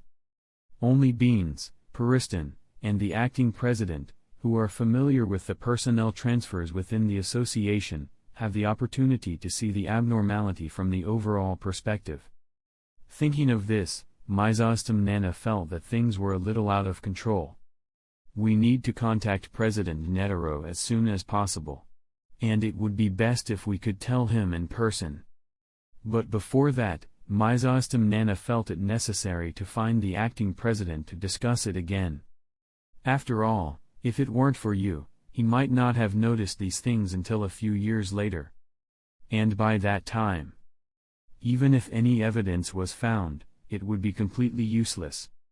In the ward, a young medical staff member came to Netero's bed with a phone and said, "President, there is a guest who claims to be your acquaintance and wants to come and visit you. It's really strange. There are people who care about an old guy like me." Netero took the phone with a smile, and then he heard a familiar voice, "Hey, old man, I'm here to visit you." Hearing this, Netero's expression suddenly became much more serious. Without replying, he spoke to the medical staff in front of him. "Let him in." After a moment, the tall Boara followed the medical staff into the ward. After a few steps, he saw Netero, whose body was covered with scars and half of his hands and feet were wrapped in plaster. Seeing the two's posture, all the idle people in the room left tactfully. After confirming that there was no one around, Boara smiled and said, "Your injury is much more serious than I thought. I really wonder who could hurt you to this extent." Netero stared at Boara, frowned and asked, "What is your purpose in coming here?" "I'm just here to visit the wounded as their son. If you don't trust me, I'll leave soon," Boara said with a smile. Hearing this, Netero snorted coldly and said sternly, "You think I can't see that? You still haven't let go of that stupid idea. It's a rare opportunity to meet you, so I don't mind repeating the promise between you and me today. You are not allowed to set foot on that land until I die." "Ha ha ha. You're such a stubborn old man. No matter how often I see you, you're still the same as before. Boara smiled and said, however, I am indeed not here to talk to you about that matter today. I just want to see your situation. Humph. Are you so anxious waiting for me to leave? Netero said coldly. Boara smiled and said, the way you are now, if you mess around again in the future, you will probably be ahead of me. That's hard to say. Netero thought thoughtfully, besides, even if I die of illness tomorrow, isn't there a suitable candidate who can take my place? Chapter 97. Boara understood clearly that the old man must be referring to the newly appointed acting president. He suddenly had an idea that he must go and meet the other person in person when he has time. After all, both Netero and Pariston had a good opinion of that guy. I'll come back tomorrow. Boara waved his hand and walked out of the house. But all he heard from behind was a few merciless farewell words from Netero. In short, he was told not to come again. Not long after, Boara gets a call from Pariston. How is the president doing? He's in good condition. He doesn't look like he'll die in a few decades. But I also confirmed from him. The old man should treat the acting president as his successor. Yeah. After giving a casual reply, Pariston hung up the phone. He was not in a good mood at the moment. Now that there is still no result in the approval of the documents, it is obvious that the personnel changes within the association have been discovered by the acting president. In addition, Myzostom Nana had been asked to meet with him before, although he did not know the specific content of the conversation. But it was obvious that the current situation was somewhat unfavorable to him. We need to find someone to test his strength. Thinking of this, Pariston quickly gave the order. A team of 10 people quickly assembled. These people are all civilian NEN users who are not registered with the Hunter Association. Among them are some dangerous criminals on the run and hired killers who have experienced years of fighting. Their average strength is considered good among the entire Hunter group, plus they have the advantage in numbers and intelligence. I believe that even if they cannot hurt the opponent, they can at least force out some of the acting president's strength. That's right, the purpose is just to test. If we can take this opportunity to determine the ability and approximate level of the acting president, then Pariston can arrange the next plan. However, a day passed. The group of hunters sent out by Pariston seemed to have disappeared without a trace. Not only did the 10 people who participated in the battle disappear. Even the few intelligence personnel who were just collecting information from a distance on the battlefield. There was no news at all. Completely annihilated. There is no other possibility. No matter how unbelievable it was, Pariston had to believe the result. Did he have help? Or did he do it alone? Pariston thought to himself. He specifically confirmed that Payu has now temporarily left and returned to his workplace. The only person left who was worthy of suspicion was Myzostom Nana, whom you had met before. The above 2 people are the only 2 members of the 12 branches that he knows of who have a close connection with you. As for hunters other than the 12, Pariston hasn't thought of any suspicious targets yet. Myzostom Nana's ability is not a secret among the 12 zodiac signs. Because whenever there was a quarrel or dispute that made it difficult for the meeting to proceed, Myzostom Nana would use his ability to restrain those who disrupted the meeting. For example, the irritable Gonzu would often receive card warnings from Myzostom Nana. At the same time, he was targeted by you and Myzostom Nana. Even Pariston felt that it was a bit difficult. After all, his plan had just begun.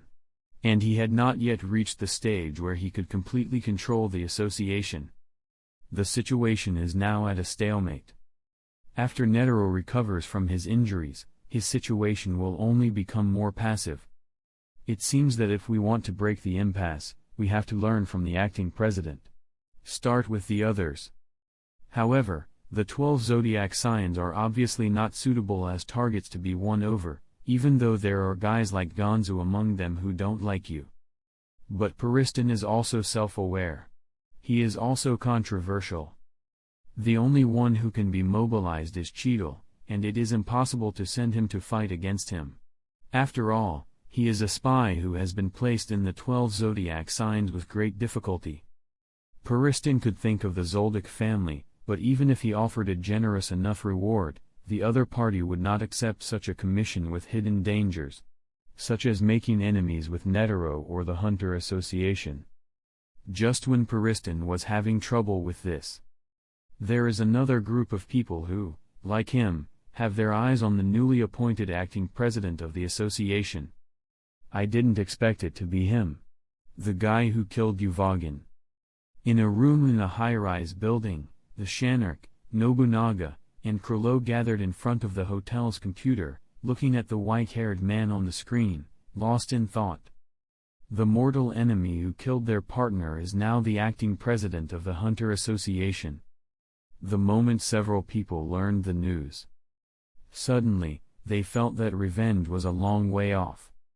After all, once a war breaks out, it would be equivalent to making enemies with the entire Hunter Association. However, the scene of Uvagin being killed by him is still vivid in his mind, and Shanark can't extinguish the flame of revenge in his heart no matter what. The same goes for Krollo, Nobunaga, and Maki, Franklin, and others.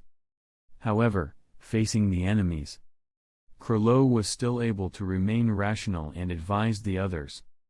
Although we know his true identity, we are not yet strong enough to fight him. His ability is very special. We still haven't figured out its limit. So if we act rashly, we will only end up being annihilated. For such an enemy whose level is difficult to estimate, Krollo will prepare a careful plan in his mind. In order to fight against worry, he has specially collected a lot of special abilities in the past period of time.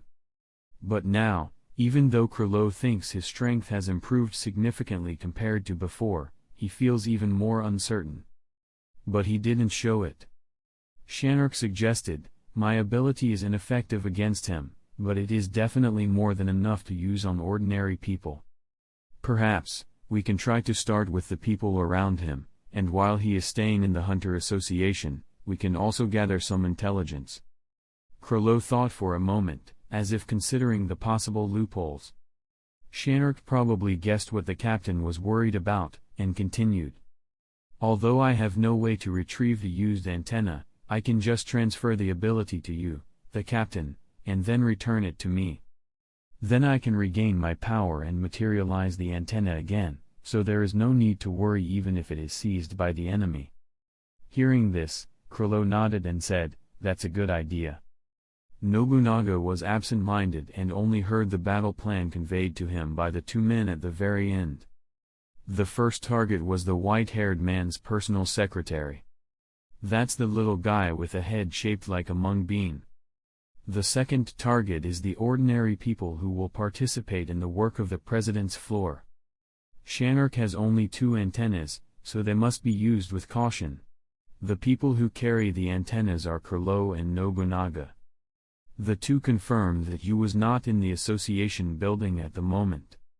Only then dare to take formal action. Chapter 98. Early in the morning, you got the contact number of Mizostim Nana and learned that the other party had found several witnesses willing to accuse Periston, and then left the association headquarters.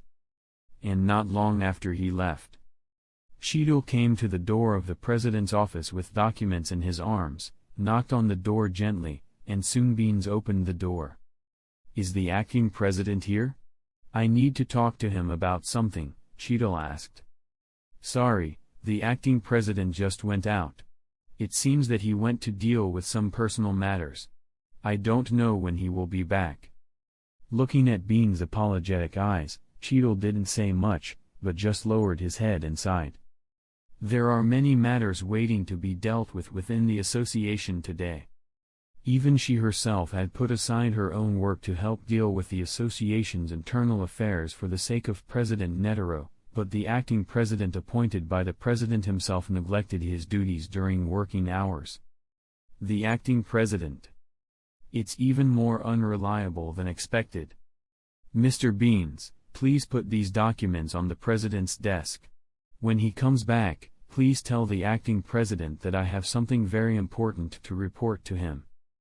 Beans took the document from Cheadle and nodded with a smile. "Don't worry, I will tell him as soon as possible." Cheadle smiled back, feeling fortunate that President Netero had such a capable assistant by his side. After thinking for a while, Cheadle asked Beans for Yu's contact number. If the other party had no news before noon, she planned to convey the message directly over the phone. After Cheadle left, Beans closed the door. Not long after, a black figure suddenly appeared behind Beans and stabbed something like a needle into the back of his green head. Suddenly, Beans' movements froze and his eyes blurred for a moment. The next moment, although Beans' mind was still clear, he suddenly realized that his body began to move uncontrollably. At this moment, he lowered his head and flipped through the documents in his hand. The sound of papers flipping was crisp. After a simple disguise, Kurlo and Nobunaga, wearing black suits, stood behind Beans and watched everything silently without making a sound. The two of them did this because although Shanark's ability can accurately control the enemy, it will not hinder the opponent's vision and hearing. So they can't reveal too much information, especially their appearance, body shape, and voice. On the other side, Shanark in the distance was carefully browsing and recording the content displayed on the screen, not willing to miss any details. But after reading it, he found that there was no information related to the acting president at all, only trivial matters within the association. The main reason is that there are too many files. I can't handle so much information in such a short time, so let's just ask them to come back first. Shanark sighed secretly, and then remotely controlled Beans to raise his hand and make an OK gesture. Seeing this, Nobunaga and the other man turned around and walked to the wall. Then, Kurlo used his telepathic ability, Thief's ultimate intention, to materialize a book in his hand. It records the Nen abilities he has stolen over the years. Due to the harsh stealing conditions, Kurlo can freely use the ability to turn the pages of a book by simply holding it, and there are no restrictions on the usage time and effect. It is a high-risk, high-reward capability. Kurlo flipped to the corresponding page, and in his other hand, he materialized a black brush. He then neatly drew the word in beautiful handwriting on the wall in front of him. At the moment of retracting the pen tip, a large amount of thoughts emanated from the ink, and the seemingly ordinary characters began to wriggle, and black ink spread around. In a flash, a dark door-like passage was formed, just big enough for two people to pass through. As Kurlo and the other person stepped in, a dark passage opened up on the wall with the word door printed on it somewhere on the first floor of the building. Soon after, Kurlo and Nobunaga were seen walking out. Nobunaga confirmed that there was no one around and could not help but whisper, "What a convenient ability." Kurlo took back the brush in his hand, wiped off the ink-colored words on the wall, and said seriously, "If we had left a little later, the characters here would have disappeared, and we would not be able to return. Similarly, if the characters here were discovered by the enemy and they figured out the principle behind it. We deliberately destroyed the text here after we entered the passage, otherwise we might get lost in that black space, so if it is not necessary, I will not use this ability too much." As he spoke, Kurlo flipped the pages of the book again, and then summoned a translucent white cloth floating in the air in front of him. Its overall shape resembles the ghost in the rumors. The effect of this ability is indeed similar to that of Ghost. The translucent white cloth floated over the heads of Kurlo and Nobunaga, and slightly expanded in size until it was able to completely wrap the two of them before suddenly falling down. The moment of being covered with white cloth, the figures of the two people disappeared from the spot, and even their breath became barely detectable. At the same time, the door of the president's office.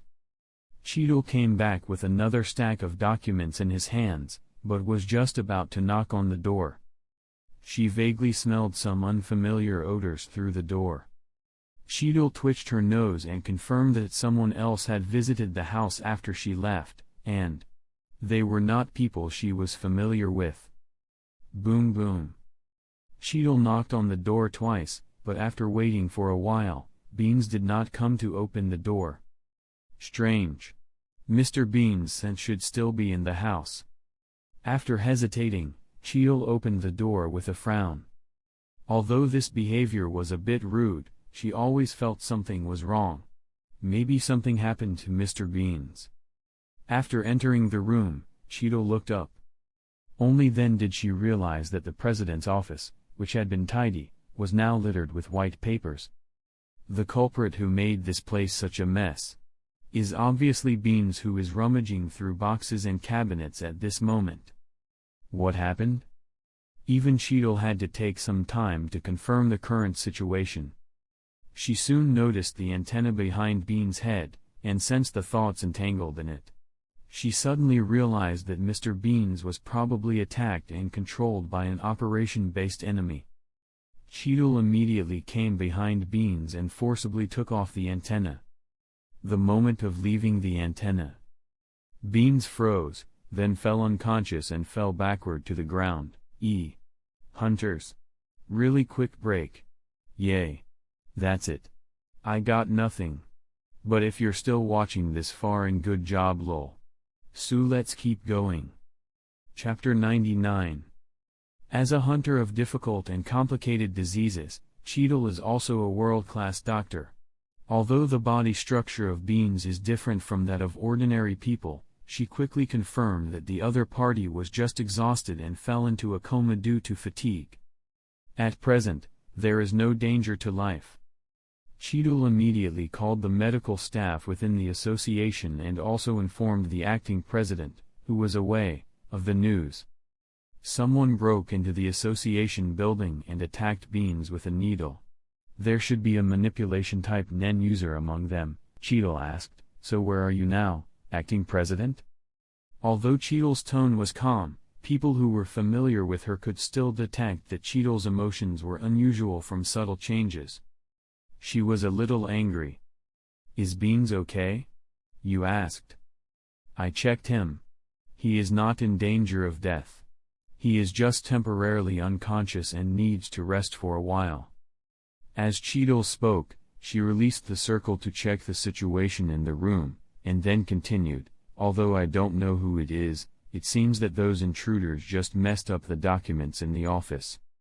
Cheadle came to the wall where Curlo had left, reached out, and rubbed the remaining ink on the wall with her fingertips, then put it to her nose and sniffed it. Also, there's a sense of mind on the wall. I can't think of what kind of ability it is yet. But based on my judgment, they should have left not long ago. I'll be right back. After saying that, you hung up the phone. Cheadle turned around and waited for the medical staff who came in from outside. She silently watched them lift poor Beans onto the stretcher. After watching them leave, she took the initiative to tidy up the messy room. Probably a few dozen seconds. Maybe more than 10 seconds. Two familiar figures pushed open the door and walked into the room, and at the same time, they unreservedly broke into Cheadle's circle. Please do not leave the association without permission during working hours, acting president. The people who entered the room were you and Mizostam Nana. Cheadle did not look back until she spent dozens of seconds picking up the last few pages of paper on the ground and simply sorted the documents back on the table. Then she turned around and looked at the two of them. At this moment, you also came to the wall, looked up at the ink that had not yet dried on the wall, with a thoughtful expression. However, Mizostam Nana's expression looked a little strange. He stood near the door all the time, looking a little dazed. Or even dull. Although Cheadle didn't know why Mizostam Nana came along. But she still walked up to the other party and greeted him without asking any further questions. You don't look well, Mr. Mizostam Nana. Cheadle casually reminded. She noticed that the other person's eyes were always on you, so she followed his gaze and wondered in her heart. Why was Mizostam Nana with the acting president? I'm just a little surprised. Nana's memory was still on the rooftop where he had been chatting with you. After his vision became blurred, he arrived at the association's headquarters. He was obviously still a little shocked. What kind of ability was that just now? Nana stared at the white-haired man in front of him, feeling extremely confused, but the shock he had felt before was still there, and was even rising. Recalling the past, Nana only remembered that after you answered Cheadle's call and explained a few words casually, he put his hand on him. After a brief trance, he came back. Rather than teleporting, it's more like the memory has been cleared for a period of time. How long has it been since you called me? Nana asked. I'm not sure. If you count from the moment I hung up the phone, less than half a minute has passed. Is there anything wrong? No, nothing. Cheadle felt that Nana's situation was a little strange. She frowned slightly and realized that the cause of the problem lay with the acting president. In the gap between the two people talking. You had just finished investigating the situation inside the house, which naturally included the remaining thoughts on the wall. Although by the time he rushed back, the room had been almost cleaned up by Cheadle, and it seemed that there was nothing wrong with it. But you thought that he had only been away for a moment. Someone actually dared to sneak into his office during this gap. You couldn't help but feel that the other person was really. It makes people angry. Whether it's Pariston, or anyone else. You felt it necessary to make them understand that although he was young, it did not mean he was a soft persimmon. The next moment, worry began to spread out from the soles of his feet. A large amount of thoughts was released from his body and expanded outwards rapidly, instantly covering the circle released by Cheadle in the room, and expanded all the way to a radius of about 300 meters before finally stopping. The entire association building and the adjacent blocks were covered. Such a huge circle suddenly appeared from the top of the association.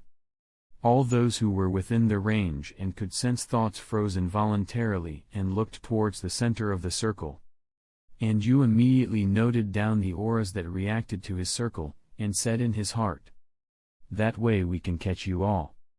Afterwards, you immediately came to Nana's side, raised his hand, and took him to the location of the nearest suspicious person.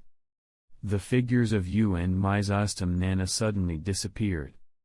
The previously exaggerated circle also disappeared. After all, you just wanted to use circle to check suspicious people in the association and to slightly deter those enemies who were secretly watching him. The room returned to calm. Cheadle stood there in a daze, looking at the place where you and Nana disappeared. Even she couldn't help but have a brain freeze for a moment. Everything happened so fast. From the time you released circle to the time the other party and Nana suddenly disappeared on the spot, it took less than half a minute in total. Where did they go? Also, how did they disappear? After finally coming back to her senses, the questions in Cheadle's mind came one after another, mixed together, and even she couldn't sort them out at the same time. She could only think about them one by one in order. First is the circle of worry. Not to mention that the exaggerated range requires a huge amount of mind power. The more important thing is that a circle of this size consumes a lot of mental energy.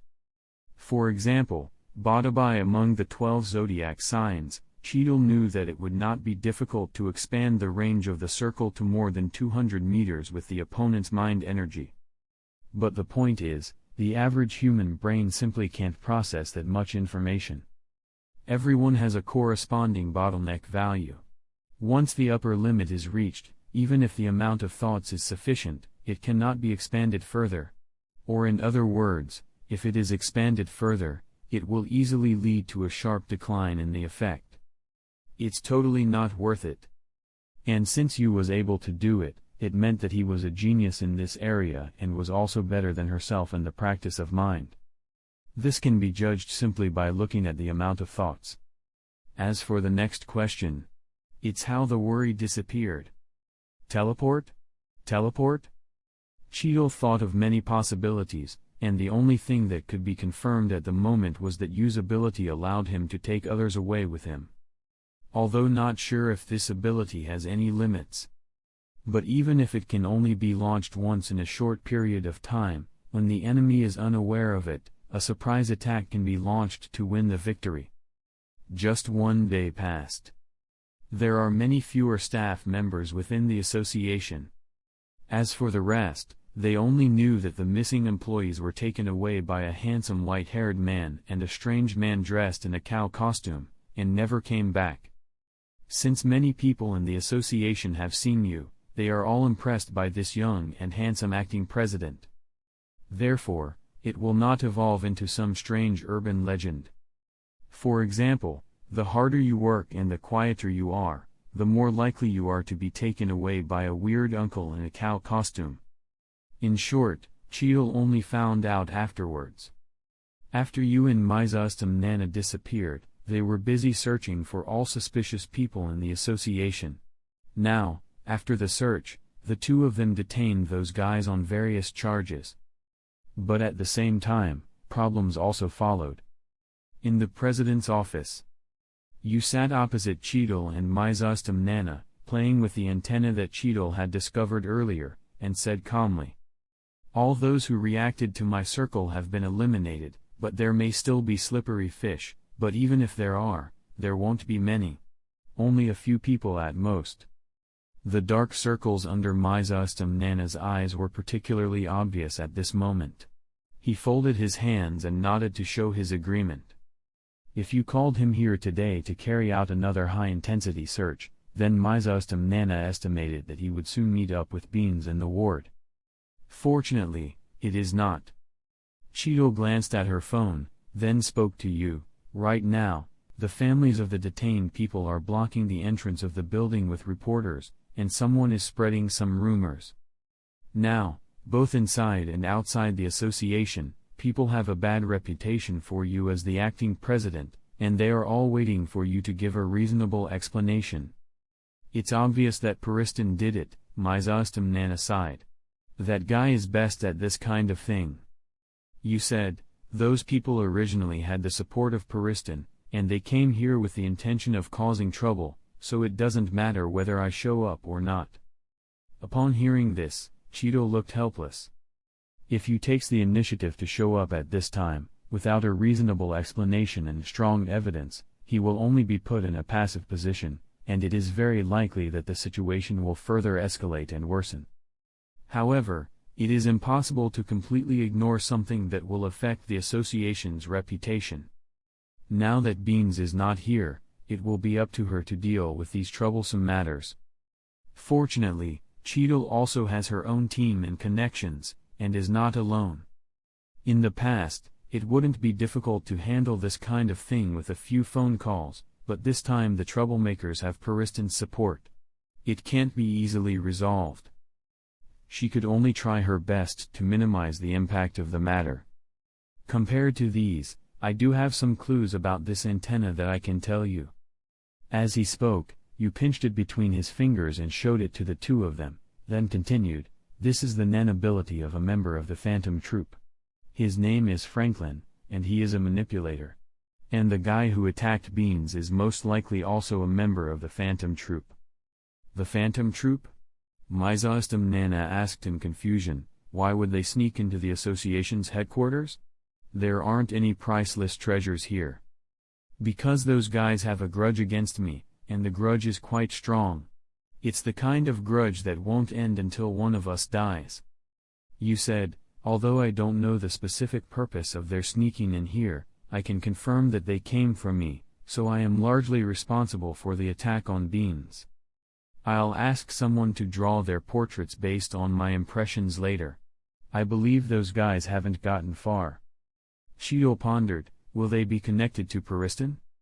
It's hard to say. You smiled, but if there is a connection, then I have a good reason to catch Pariston as well. Hearing this, Cheadle lowered her head and remained silent for a while. Although she had sensed Pariston's ambition before, she never assumed the worst because he acted in secret and they had little contact. But things have come to this. As the president's confidant, Cheadle had to stand firmly against Puristan after learning more about his actions behind the scenes. Otherwise, the consequences will be unpredictable. Is there anything I can help you with? Cheadle suddenly asked. Also, considering that a direct conflict may break out later, I suggest that Ethan Knight and Badabai participate together. The two of them are also President Netero's confidants. At least in my opinion, they are trustworthy and may be helpful for subsequent actions. After all, the enemy is obviously not just Puristan. There is also the Phantom Troop, which is suspected to be a third-party force, as well as other groups hiding behind Puristan or elsewhere.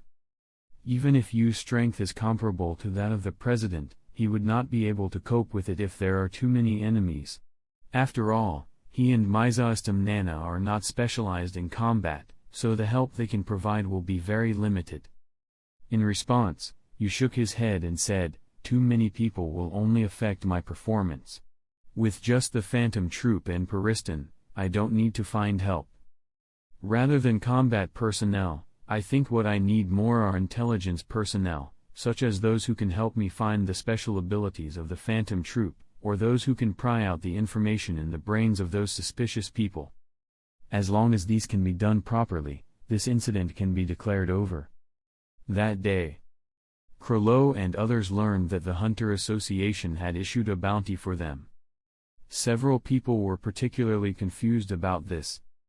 After all, they have never met you, but the association can draw a detailed portrait.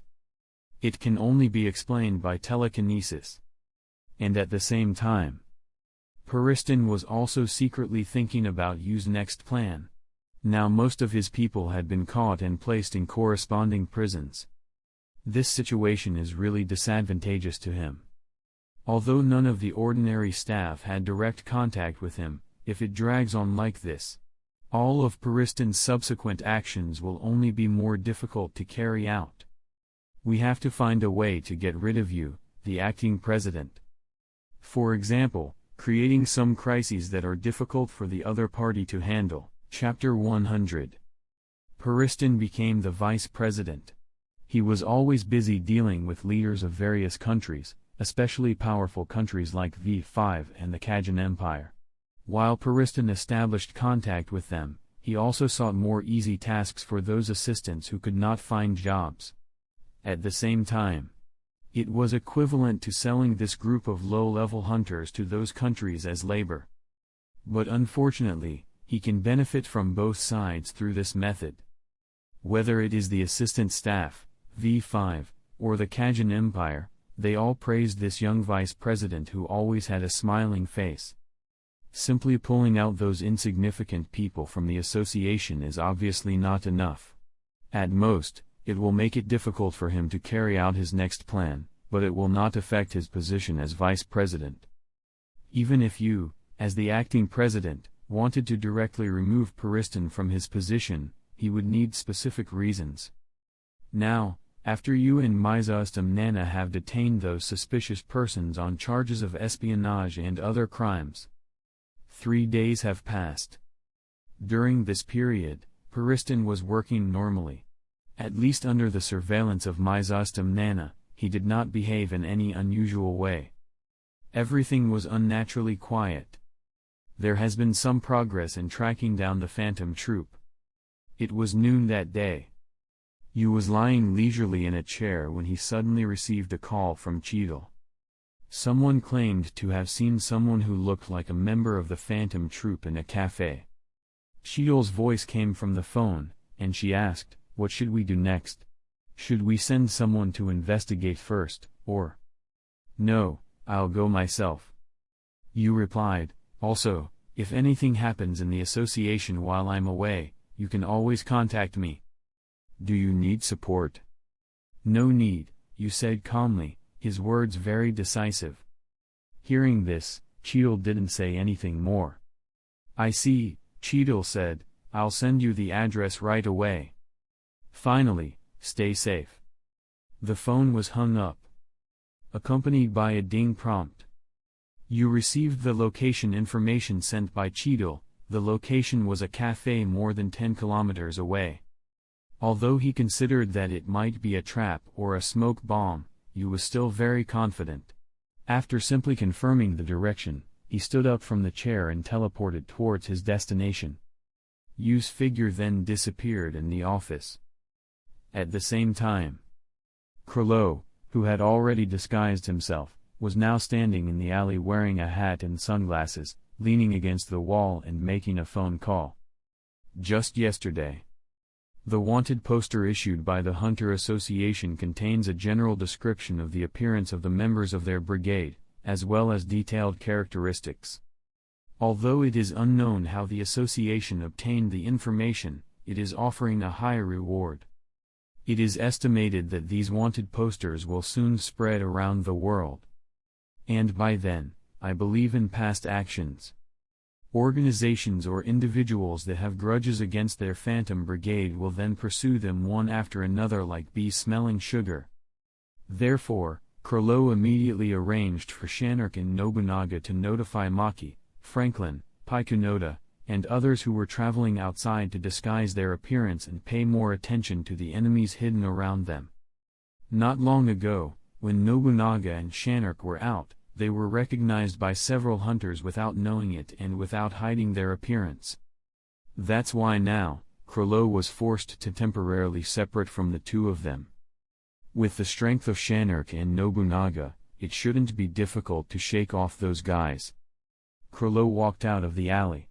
Confident in the strength of the two men, he was not too worried about anything, whether inside or outside. As long as they can get rid of those hunters, they will have plenty of opportunities to leave the city. Although Nobunaga is still eager for revenge, Krilo knows that he is not ready yet. He still needs to collect more sufficient information and formulate a battle plan based on it. An invisible barrier that can ignore physical attacks. There are also shockingly destructive impacts and teleportation that can dodge attacks. In order to deal with these known abilities, Krilo specially collected some Nen abilities that can be activated when the conditions are met. But that's all. Krilo always felt that there was still a lot missing. While thinking, a powerful thought came to mind. Suddenly, it spread out from a few hundred meters behind Krilo and spread out in all directions, quickly forming a circle with a radius of about 400 meters, covering an area of nearly 1 kilometer in this neighborhood. Although Krilo was also in the situation, he did not show any abnormal reaction, and the aura on his body dissipated naturally. Just like an ordinary passerby. Only when Krilo confirmed that he had left the range of the circle did he stop and turn his head to look behind him. With a thoughtful look on his face. Now, all the Nen users who were drawn into it would involuntarily look towards the center of the circle. Among them, of course, were Shanark lurking in the dark and Nobunaga. At this moment, Nobunaga and Shanark were hiding in the basement of the building to avoid their pursuers. The environment here is extremely dark. Is this round? Why is the range so large? Nobunaga was a little confused. While he was inside the circle, the other party was sensing him, and he could also feel a sense of being enveloped by thoughts. So he used condensation immediately and saw the huge semicircular aura formed by thoughts. This circle has a radius of at least 400 meters. Shanark was also a little shocked. Is this the range that humans can reach? But, thinking about it carefully, once in the brigade, Finks was able to expand the circle to more than 100 meters when he exerted his full strength. This kind of thing depends on talent. And the size of the circle is not necessarily bigger the better.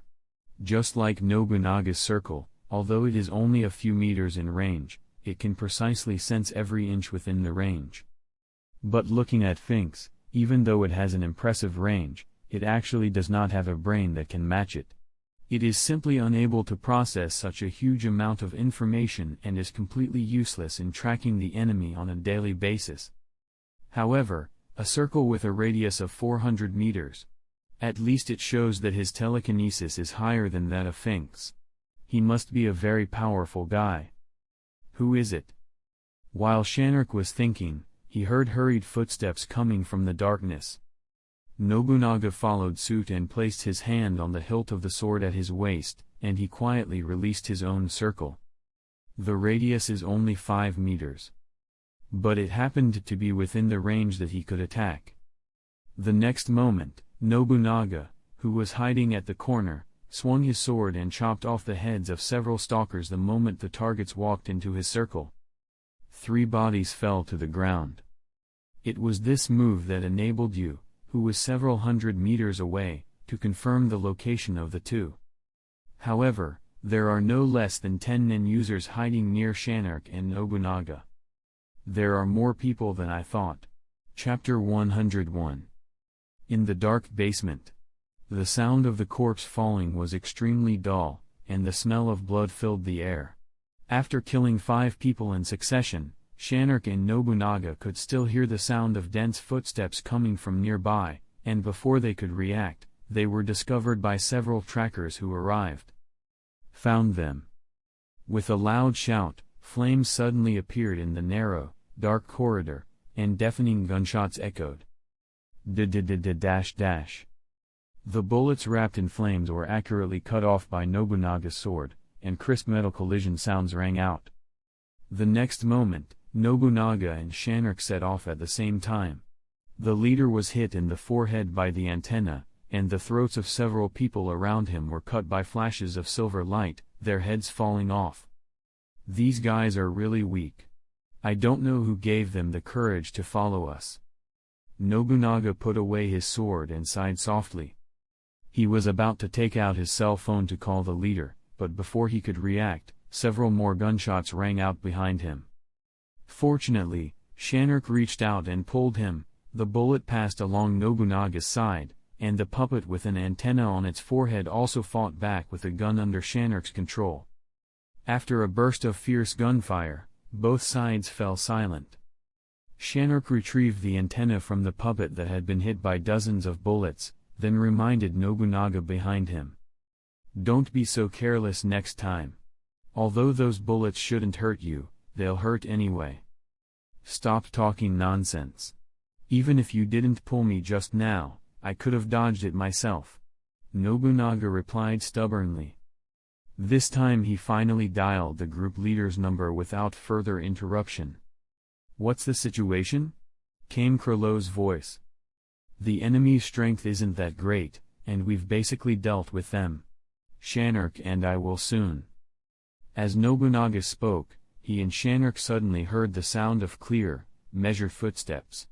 A man walking slowly, as if taking a leisurely stroll through a park. There is one more person. Shanruk and Nobunaga exchanged glances, saying nothing. Just as the two were about to act, Nobunaga heard Krillow suddenly say on the phone, "Run, Nobunaga. It's that guy." Even rather dull Nobunaga grasped the meaning at once and reacted almost instantly. Drawing his longsword, he echoed Krillow's warning to the knight beside him. Run. At once, Nobunaga adjusted his body and activated his circle.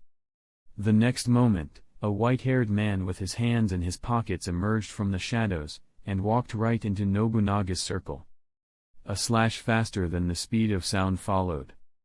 But in the blink of an eye, the silver blade abruptly froze, suspended just 10 centimeters from the white-haired man, unable to move another millimeter. As you slowly turned his head, he raised a hand and touched the blade with his fingertips, covertly releasing his nen to invade it. The longsword shattered from within. "You're only capable of that, yet you dare ambush me from behind?" Or, you smirked. "Want to go meet your comrades early? Spiders." Note, spiders referring to Phantom Troop. Use words made Nobunaga and Shanruk quake. You first glanced at Nobunaga, then shifted his gaze to Shanruk, clearly referencing their previous infiltration into the Hunter Association building. Up until now, Shanruk had believed the white-haired hunter had never seen the other brigade members' faces. As long as they didn't directly cross paths, their identities would remain hidden. But now the other party not only knew the brigade was responsible, but also knew every member's appearance via some means. "Let me hold him, you go find the leader first," Nobunaga shouted, stepping back. When he came to, the ground was littered with shards of blade of all sizes, only the hilt of Nobunaga's beloved sword remained. Yet despite facing the man who had slain Finks and Uvogin, Nobunaga bared his teeth and attacked again, slashing wildly at you with his invisible blade. Swish, swish, swish dash dash. Invisible razor-sharp cuts whipped through the air, but when they hit you, they caused no pain, only a few clean gouges appeared on the wall. Clearly, without his blade's reinforcement, Nobunaga was significantly weakened. "Even if I die today, I'll carve a few stab wounds into this guy." With that simple resolve, Nobunaga readied another swing. But you vanished, then reappeared in front of him, one hand locking around Nobunaga's throat in a vice-like grip. "With your strength, you still want to get revenge on me?" You chuckled, pressing harder. Though Nobunaga's skin had been hardened by Nen, still steel-like, his throat began to yield. The choking pain was suffocating, and for the first time, he truly felt threatened with death. He attempted to pry the hand off, but an invisible force, or perhaps Nen, prevented his hands approaching. The closer they got, the stronger the force pushing them back. This is why Uvogin was defeated. Nobunaga thought in horror. He felt the despair and helplessness that the dead members likely felt in their final moments. At this point, Nobunaga could only hope Shanruk would successfully escape in the brief time he was holding you back. But Shanruk didn't run. He had witnessed Uvogin's death with his own eyes, and rationality couldn't override his resolve. He remained. An antenna flew through the air and landed beside Yu's head. Without hesitation, Shanruk plunged another spare antenna into Yu's brain.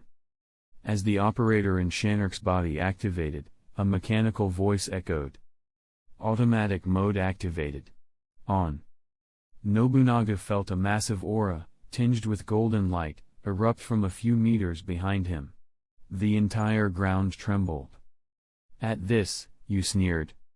"You guys in the brigade don't even value your own lives, let alone others." With that, Yu threw Nobunaga aside. Bathed in golden light, Shanruk's hair soared, his gaze locked onto the white-haired man a short distance away. The operator in Shanruk's pocket chimed another alert. "Enemy confirmed. Begin processing." In the next moment, Shanruk was enveloped in golden light, surging forward like a wrecking force, shattering the ground and walls in his path, as he crashed toward Yu's calmly smiling figure. Such overwhelming Nen. Even Nobunaga felt a jolt of surprise. He suspected Shanruk must have paid a steep price, likely using restrictions and oaths, to amplify his power beyond anything before. Yet the cost would be unbearable. Remembering Yu's words earlier, Nobunaga suddenly understood what it meant. Chapter 102. The Shanruk under the golden light had not only undergone visible changes in appearance and expression, but his physical strength and destructive power had risen to an entirely new level. The moment he locked onto Yu as his target, he suddenly crushed the ground beneath his feet and shot forward like a meteor, slamming into the no-bottom line that surrounded Yu. Although Shanruk's actions came to an abrupt halt, the massive shockwave that followed still pounded the invisible barrier like a violent torrent, and cracks spread outward wildly across the ground beneath Yu's feet. Rumble dash dash. The entire building trembled, and the thunderous noise echoed on. Chunks of concrete rained down from above Yu's head, and the ground beneath him crumbled and collapsed. Beams of light pierced through new fissures all around, illuminating the space between Yu and Shanruk as they faced off. Luckily, very luckily, Yu had evacuated all civilians from the vicinity beforehand, so no bystanders were harmed by the shockwave. At least, not yet. Nobunaga had been blown several meters away by the blast. Now, dazed and reeling, he stood up and looked at the two figures before him, his heart pounding in shock. This guy, Franklin. He really doesn't care if he lives or dies. As one of the veteran members of the Phantom Troop, Nobunaga knew full well the toll that Shanruk's automatic mode would take on his body. He also knew just how powerful Shanruk became in that state. Which meant he could also foresee the painful price that would come with accessing such power. Unless something unexpected happened. That price would likely be his life. Even with all that, he still can't hurt that white-haired bastard. Nobunaga rose to his feet, gripping the broken hilt of his sword tightly. His eyes burned with frustration, not just from witnessing the brutal scene, but from knowing how utterly helpless he was. At that moment, you stared down Shanruk, whose fierce glare hovered midair. Slowly removing his sunglasses, you chose not to raise his hand in defense. They were still in the city, with people wandering nearby. He had to be cautious with the strength of his attacks. "This is really troublesome," you murmured. "If I want to minimize potential casualties and the damage from this fight, there's only one choice." After scanning the environment and confirming no one was within 30 meters, he raised his hand before his chest, middle finger tucked behind the index, preparing a domain. Calm and composed, Yu's voice rang clear through the eerie silence as he invoked. "Domain expansion, infinite space." At those words, a pool of black, liquid-like substance spread from beneath Yu's feet. Pure darkness swallowed all surrounding light, smoke, and sound. White specks rippled across the black like ink on paper. The expansion only stopped when it reached Nobunaga's feet. A black sphere about 5 to 6 meters wide formed instantly. Nobunaga had no chance to react. Only once he was inside the domain did he realize what that subtle sense of wrongness had been. A black hole? And that void of space, scattered with white stars. He looked ahead, raising his blade, but his body froze. His mind filled with only one thought. Where is this? That thought was instantly drowned by a surge of dense, irrelevant data that flooded his brain, robbing him of movement and awareness. Like a lifeless puppet, Nobunaga stood frozen, his eyes glazed over. Shanruk, despite already being a puppet controlled by his own ability, fell into an identical shutdown. The information overload rendered both of them completely incapacitated within seconds. Their brains sustained irreversible damage. It might take months, or even a year, for either of them to awaken, if at all. The state was practically indistinguishable from death. Just then, a mechanical voice issued from Shanruk. "Warning! Warning! Abnormality detected in automatic mode. Attempting emergency repair. Repair, repair, repair." The voice repeated on loop. But with each repetition, the rhythm quickened, like a corrupted program descending into chaos. You, sensing the rising aura around Shanruk, frowned slightly. Without hesitation, he stepped forward and struck Shanruk in the head with a full-powered blow. A cracking sound echoed. But the golden aura enveloping Shanruk didn't disperse, on the contrary, it surged stronger. That was not right. The next moment, supported by the golden energy, Shanruk's head regenerated entirely. His nen flared even stronger, like a warrior entering the second phase of a boss fight. This guy. He's already dead, you realized. From the moment Shanruk pierced the antenna into his own brain, he'd become a walking corpse. You hadn't noticed earlier because Shanruk's brainwave activity mimicked that of a living person.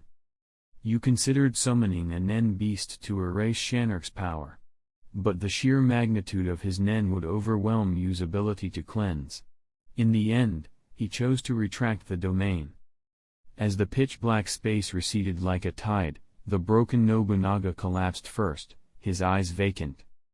Perhaps due to his sustained aura, Shanruk remained standing. But his mind was still submerged in that endless sea of data, frozen, unresponsive. Even without using a technique, you could still detect subtle movements in the surrounding air. Someone was watching. There was a gaze fixed on this place, a strange one, unnatural. Very likely the power of another NEN user. 9 times out of 10, that's Periston. You thought coldly. Without dwelling on it, he contacted Cheadle. At the same time, he silently activated a reversal technique, restoring his own overheated brain and terminating the effects of the technique fuse in just over 10 seconds. As for Nobunaga, you figured he might be useful, bait for other troop survivors. But Shanark. His consciousness was disintegrating under usability. Keeping him around would only pose a threat. After reporting the coordinates to Cheadle, backup arrived within a minute. Before the rest reached the scene, you grabbed Shanark and teleported them far from the city, into the sky above a remote wilderness. That's when the game console in Shanark finally gave out. Repair failed. Game self-destruct activated. A massive explosion erupted in the distant sky, so powerful the tremors reached even the city center. Chapter 103. The brilliant firelight obscured the daylight. Raging flames erupted from the rapidly expanding fireball, cascading downward toward the city like a flaming net. Nearby residents scattered, most in a panic. At the center of the explosion, you tossed a piece of clothing into the inferno and calmly said, "Reversal technique, King." 8 blue whirlpools formed out of nowhere. As the surge of cursed power, or rather, NEN, expanded through Yu's body, an overwhelming gravitational pull sucked the surrounding fire into the heart of Kang, quickly dissipating the explosion's flames. With his palms orbiting his body, you guided the Kang as they consumed the fire along the arcs drawn by his fingertips. In that moment, what had seemed like a deadly crisis transformed into a breathtaking, surreal spectacle. Those who had been fleeing stopped in their tracks, mesmerized by 8 giant serpents of flame dancing through the sky. They slithered majestically upward, disappearing into the clouds. Even after the fire faded from view, the stunned spectators stood motionless, still captivated. The impromptu performance had come to an end. In the days that followed, despite reports that the Hunter Association had captured Phantom Troop members, public interest leaned heavily toward the mysterious explosion incident. People awaited an official explanation. But in truth, even the professionals involved in the investigation were baffled. Though someone had managed to record the event with advanced equipment, the bit rate was too low, and the camera too far away, to yield anything meaningful. Even frame-by-frame playback revealed nothing conclusive. In response, Badabai, the Dragon of Chen among the Zodiacs, issued a high-paying commission for hunters with unique abilities to assist in the investigation. Given the circumstances at the time, Badabai's first theory was a terrorist attack, and as a triple-star terrorist hunter, dismantling such threats was his core responsibility. Some might even call it his obsession. Meanwhile, Cheadle, a specialist in complex medical cases, encountered an extremely unusual situation. That is, the captured Phantom Troop member from days prior. After medical examination, it was determined that Nobunaga displayed no abnormal physical data. In fact, his brain was in a state of abnormal hyperactivity. He was clearly conscious, yet completely immobile, essentially comatose. Only when someone attempted to pry the hilt from his clenched hand did his palm muscles show any resistance. Perhaps as an instinctual reaction.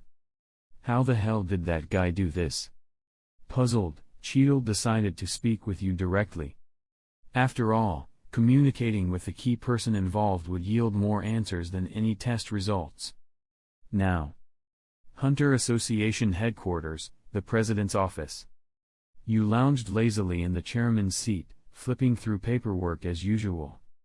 Halfway through reading, he looked toward the door with interest as 4 strangers in black suits strode into the room. The leader, a black-haired middle-aged man carrying a briefcase, approached you, presented his ID, and declared with stern formality. "Mr. Yu, I'm a special investigator assigned by V5, name's Bond. We've received reports of unreliable activity and require your cooperation in our investigation." Please come with us." At that, a young woman next to Bond stepped forward and pulled a pair of silver handcuffs from her belt, awaiting Yu's response. In reply, Yu said coolly, "If you have something to say, why not say it here? Also, even if I'm only acting president, barging into my office without so much as a courtesy knock, don't you think that's a little rude? I apologize, but we're simply following protocol. Questions can be addressed once we reach the designated facility," said Bond, clearly unmoved. He plainly didn't take the young man before him seriously. Had it been Netero, he might have shown them proper respect. But facing an acting chairman with a vague resume and little visible clout, Bond believed that a hard stance would be most effective. Unfortunately, that attitude would prove ineffective here. "Leave," Yu said coldly, not even sparing them a glance. He returned to flipping through his files. "If you're still here in 1 minute, I'll show you out," none too politely. "Are you threatening us?" Bond frowned. "Don't be dramatic. If I meant to kill you, you wouldn't have made it through the door." Yu continued casually, "Don't forget, one of a hunter's rights is immunity in killing. Besides, you were the ones who stepped out of line first." Then, flipping another page, he began to count. 1, 2, 3. Bond and his team exchanged uneasy glances. As elite NEN users hand-picked by V5, they were used to deference, even from world leaders. Investigations like these were typically met with compliance, not defiance. Bond tried again. "I should clarify, Mr. Yu, our agency is officially backed by the Hunter Association itself. Meaning, even if you were appointed by Chairman Netero, you lack the authority to block our investigation." But Yu continued counting, unfazed. Half the time had passed. For reasons he couldn't explain, Bond felt his heartbeat quicken and his chest tighten. An instinctual fear crept in. Not just Bond, everyone felt it. The white-haired man before them radiated an overwhelming sense of danger. 3. Yu's voice snapped them back to reality. Bond stepped forward to speak, while his team silently shifted into defensive positions. 2. "Mr. Yu." Bond called out. But Yu pressed on, speaking the final count calmly. 1.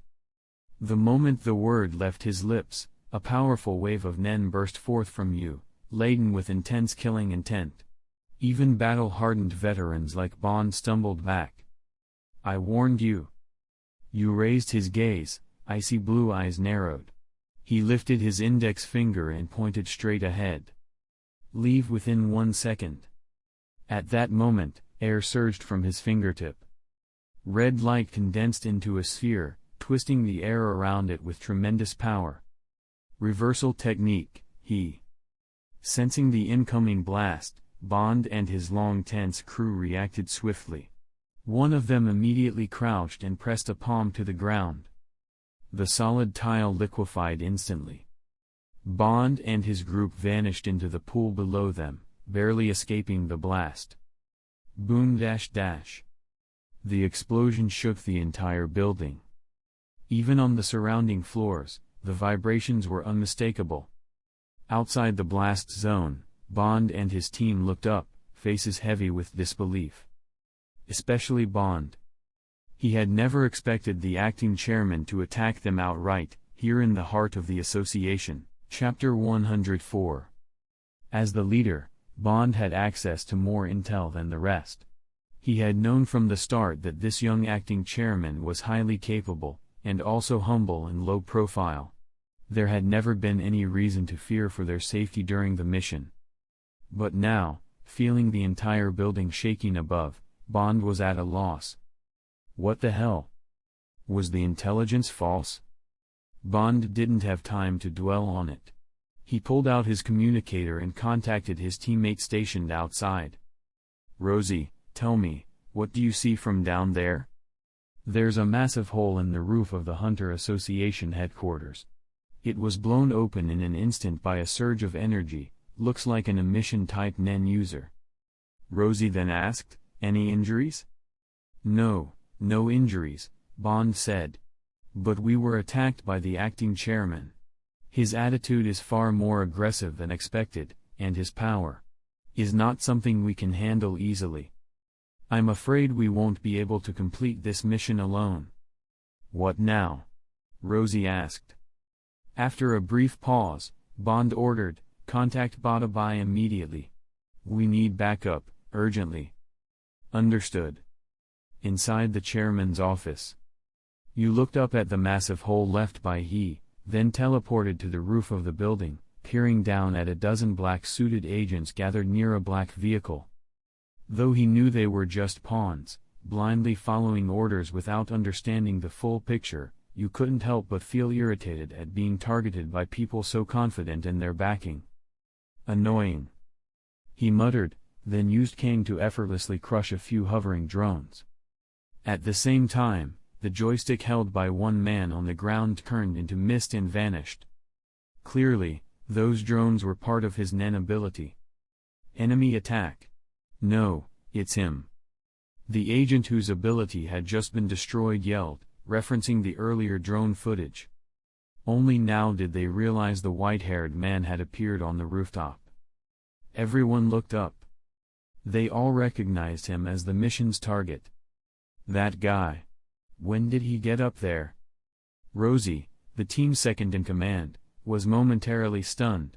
She reached for her communicator to contact Bond, but in that very instant, you vanished from sight. By the time anyone processed what had happened, you was already standing right in front of them. Exclamation mark. Adrenaline surged. Several agents sprang forward, fists clenched, intent on subduing you with brute force. Swish. Swish. Swish. Swish. 4 figures launched themselves toward him, each move generating a burst of wind. But the next moment, all 4 froze beside you. Their expressions showed confusion, but before they could act, a cold voice whispered, "Boring." You raised a hand. With a wave, the agents were sent flying by an invisible force, tossed aside like trash, crashing to the ground in slow, heavy arcs. Thud. Thud. Thud. Come on. All of you. You stared at the rest and said icily, "Isn't your goal to take me in? Don't say I never gave you the chance." Many in the squad tensed, ready to strike, but Rosie raised a hand, halting them. "What you are doing now is opposing V5, acting chairman," Rosie warned, watching him warily. "Surely you know that most of the Hunter Association's authority, including your title, depends on V5's support. You're just an acting president. They can replace you any time. No one will defy V5 for your sake. So, isn't that true for you too?" You interrupted her mockingly. Before she could respond, he blinked in front of her, grabbing her by the throat. "Whether it's you or that Bond guy, you're both expendable trash," he sneered. "And the ones pulling your strings? Just a bunch of clueless fools." His grip tightened. Meanwhile, Bond and his group finally exited the building. The first thing they saw were teammates sprawled on the ground, and in the distance, you holding up Rosie by her neck. "Take him down," Bond shouted. 3 teammates beside him, along with a dozen more agents surrounding Rosie, all charged at you from every direction. It was an ambush formation. Even a seasoned warrior would struggle to escape such pressure. But you remained still. He raised both hands before his chest and spoke softly. "Domain expansion." Instantly, black space engulfed the area. It only lasted 0.2 seconds. But in that fraction of a moment, everyone present, including Bond, had over 6 months' worth of information crammed into their minds. Even for highly trained Nen users, the effect was overwhelming. All collapsed, unconscious, for at least a month. Only Rosie, gripped by you, remained awake. To her, the experience had been like a strange illusion, an instant of ink-black void. When she came to, everyone around her had fallen.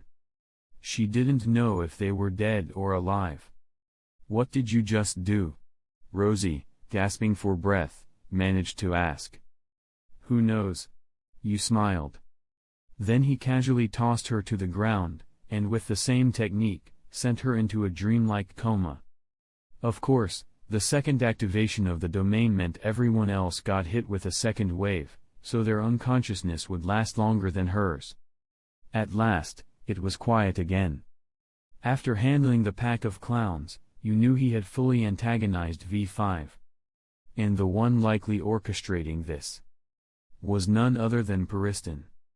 You pulled out his phone, planning to contact someone to clean up the mess. But then, he noticed a red and white airship above. A hulking figure leapt down from it, descending like a meteor. Boom!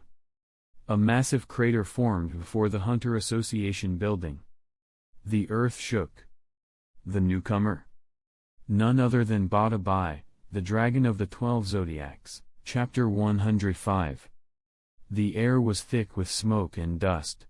Bada stepped calmly from the haze, eyes narrowed as he scanned the surroundings. Oddly, there were no signs of a serious fight.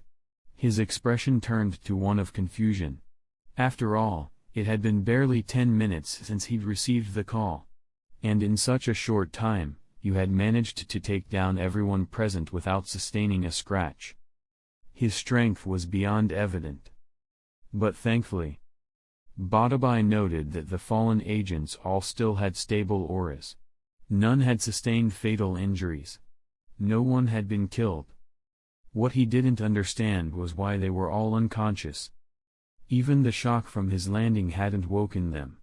Which was truly strange. Bada turned to face you and asked, "What did you do to these people?" "I just made them quiet. I didn't kill anyone." You replied calmly. His pale blue eyes met Bada's with a cold glint. "Are you their bodyguard? Or their thug? You showing up right now seems too convenient.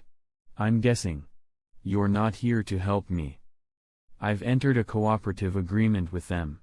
I'm just here to carry out my orders. And I've got a question for you." Bada's voice was serious. "Regarding Chairman Netero's injury, how much of that was your doing?" His tone sounded more like an accusation than a question. You could see the suspicion in Bada's gaze. Clearly, like the V5 agents earlier, Bada had received some half-baked information, possibly rumors, and had labeled you a threat or even an enemy. This caution and hostility only strengthened Yu's suspicion about the real source of the conflict. He didn't even have to think about it, the image of a smiling blonde manipulator immediately came to mind. "I was the one who injured him," you said flatly. Then added, "But by now, he should be almost fully recovered. If you came here thinking this would be a paid vacation, you may want to take it now." Hearing Yu's smug tone, Bada snorted. "How arrogant. In that case, let me see for myself just how strong you are." With that, Bada cracked his knuckles and tensed his muscles. A surge of Nen erupted from his body, creating a shockwave that rippled outward from his position. He bent his legs, lowered his waist, and entered a martial arts stance, prepared to strike. You raised one hand and said, "Bring it." The moment he finished speaking, Bada crushed the ground beneath him and launched himself like a cannonball at you. His speed was so fast it produced a thunderous boom. But unfortunately for him, the result was the same as the earlier agents. Bada froze mid-motion. His halted punch unleashed a massive burst of wind, kicking up dust and debris. Boom! Yu's silver hair fluttered in the turbulence, and without giving his opponent time to analyze, a ball of king formed in the air, distorting the atmosphere as it pulled violently at its surroundings. An unseen gravitational force emerged from nowhere. By the time Bada realized what was happening, he had already been lifted into the air. He strained his muscles and contorted his posture to stabilize himself and avoid tumbling uncontrollably. He kept his eyes locked on you, certain this power originated from him. Emission type? Manipulation? Or maybe specialization? He couldn't determine it. But then, you vanished from the ground. Shua. The next moment, you appeared right in front of him, making a gun gesture with his hand, index finger pointed at Badabai's face. It might have looked silly. But Badabai immediately sensed the overwhelming nen building at Yu's fingertip. It pulsed with a dangerous heat. You moved his lips and murmured calmly. Bang! At that instant, a brilliant red beam blasted forward. It was like a dam exploding. The shockwave ruptured the air and obliterated dust particles as it surged forward, smashing straight into Badabai. A deafening explosion followed. It echoed like a cannon shell detonating midair. Badabai was launched like a missile, soaring over the Hunter Association building before finally descending hundreds of meters away. What impact! Every inch of Badabai's body ached. He tried to recall everything that had just happened, but his mind was a blur. Yu's abilities were far too varied. Even he couldn't categorize them. He briefly remembered Little Black, but hadn't seen the Nen beast this time. That meant the strange gravitational force, and this massive projectile blast, must have come from yet another ability. As he collected his thoughts, he suddenly saw Yu again, right in front of him. Instinctively, he raised his arms in defense. But Yu didn't attack. Instead, he grabbed Badabai's wrist, and activated teleportation.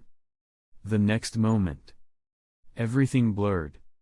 After a few quick flashes, the scenery changed. The tall skyscrapers were gone. Now they stood amid a vast, empty desert, scattered with rocky hills and swirling yellow sand. Badabai began to wonder if this was some kind of illusion created by a specialization-type user. Thinking back, perhaps you had revealed Little Black earlier just to fulfill some condition for triggering his ability.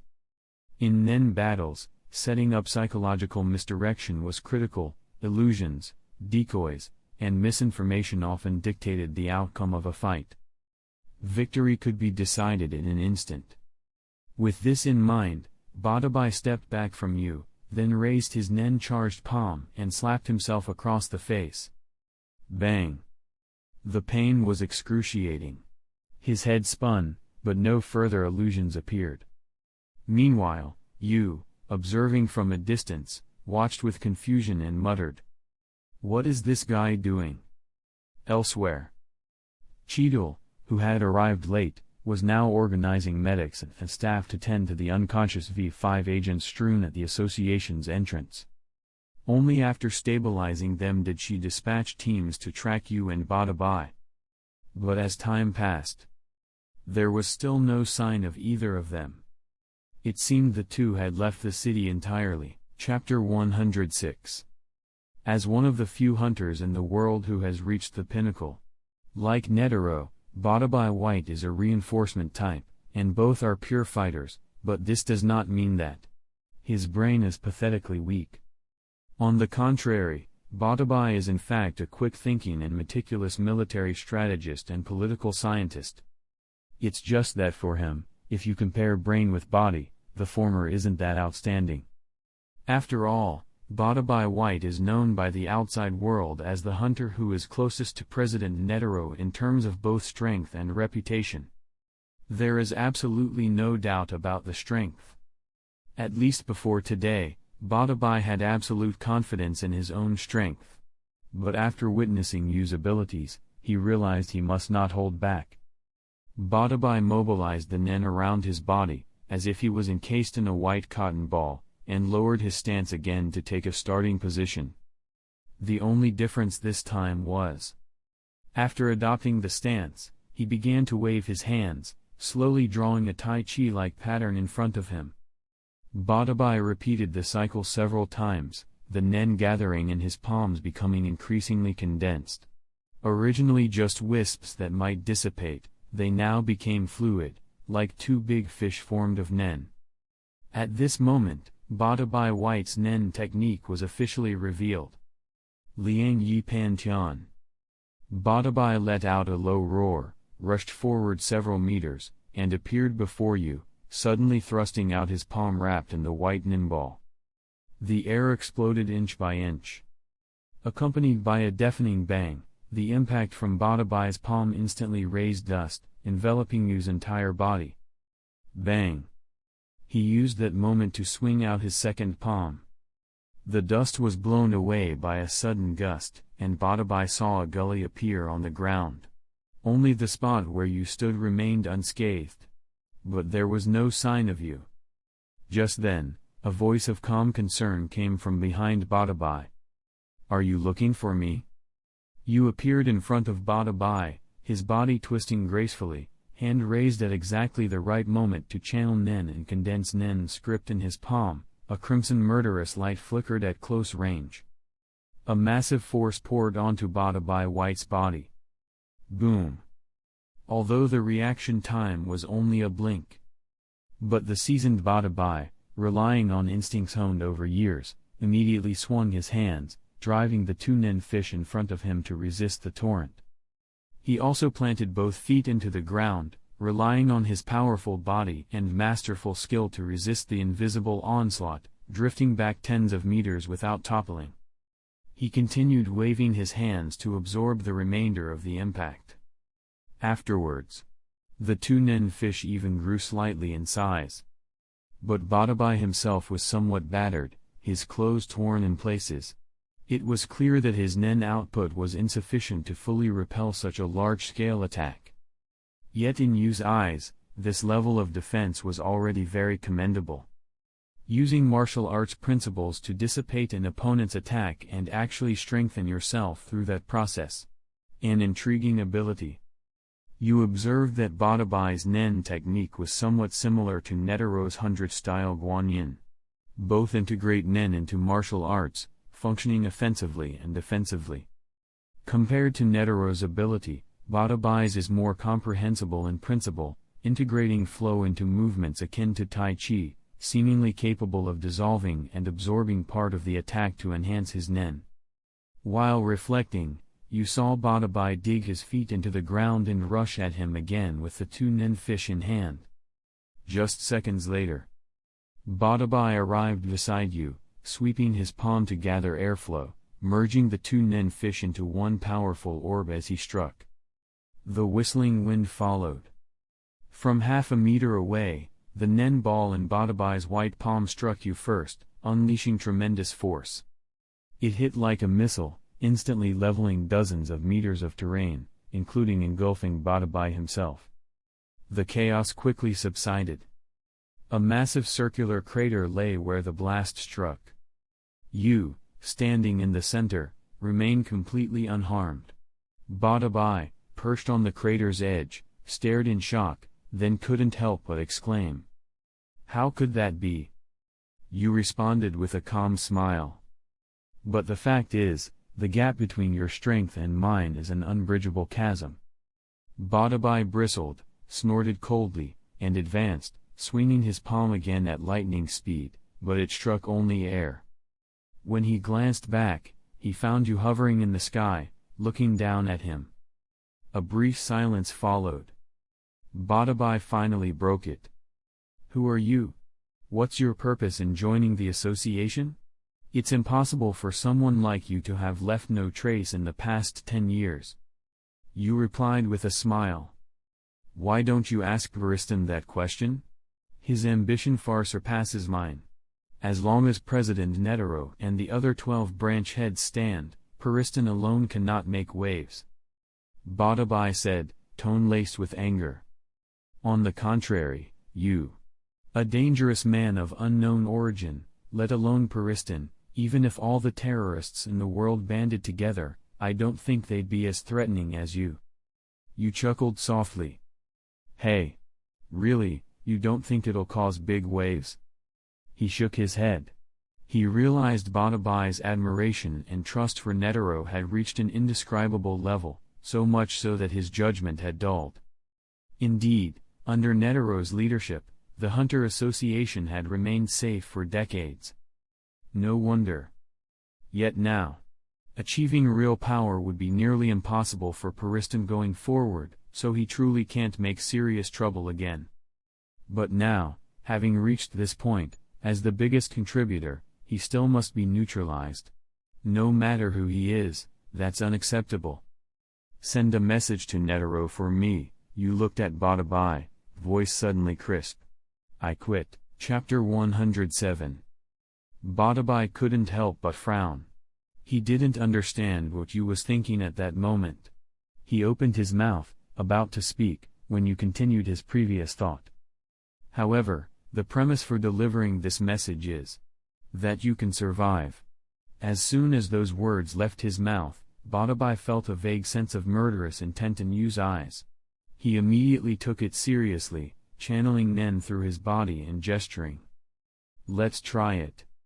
In that moment, Badabai White displayed his overwhelming fighting spirit, for the first time in years. Apart from Netero, no one had ever exhausted him like this.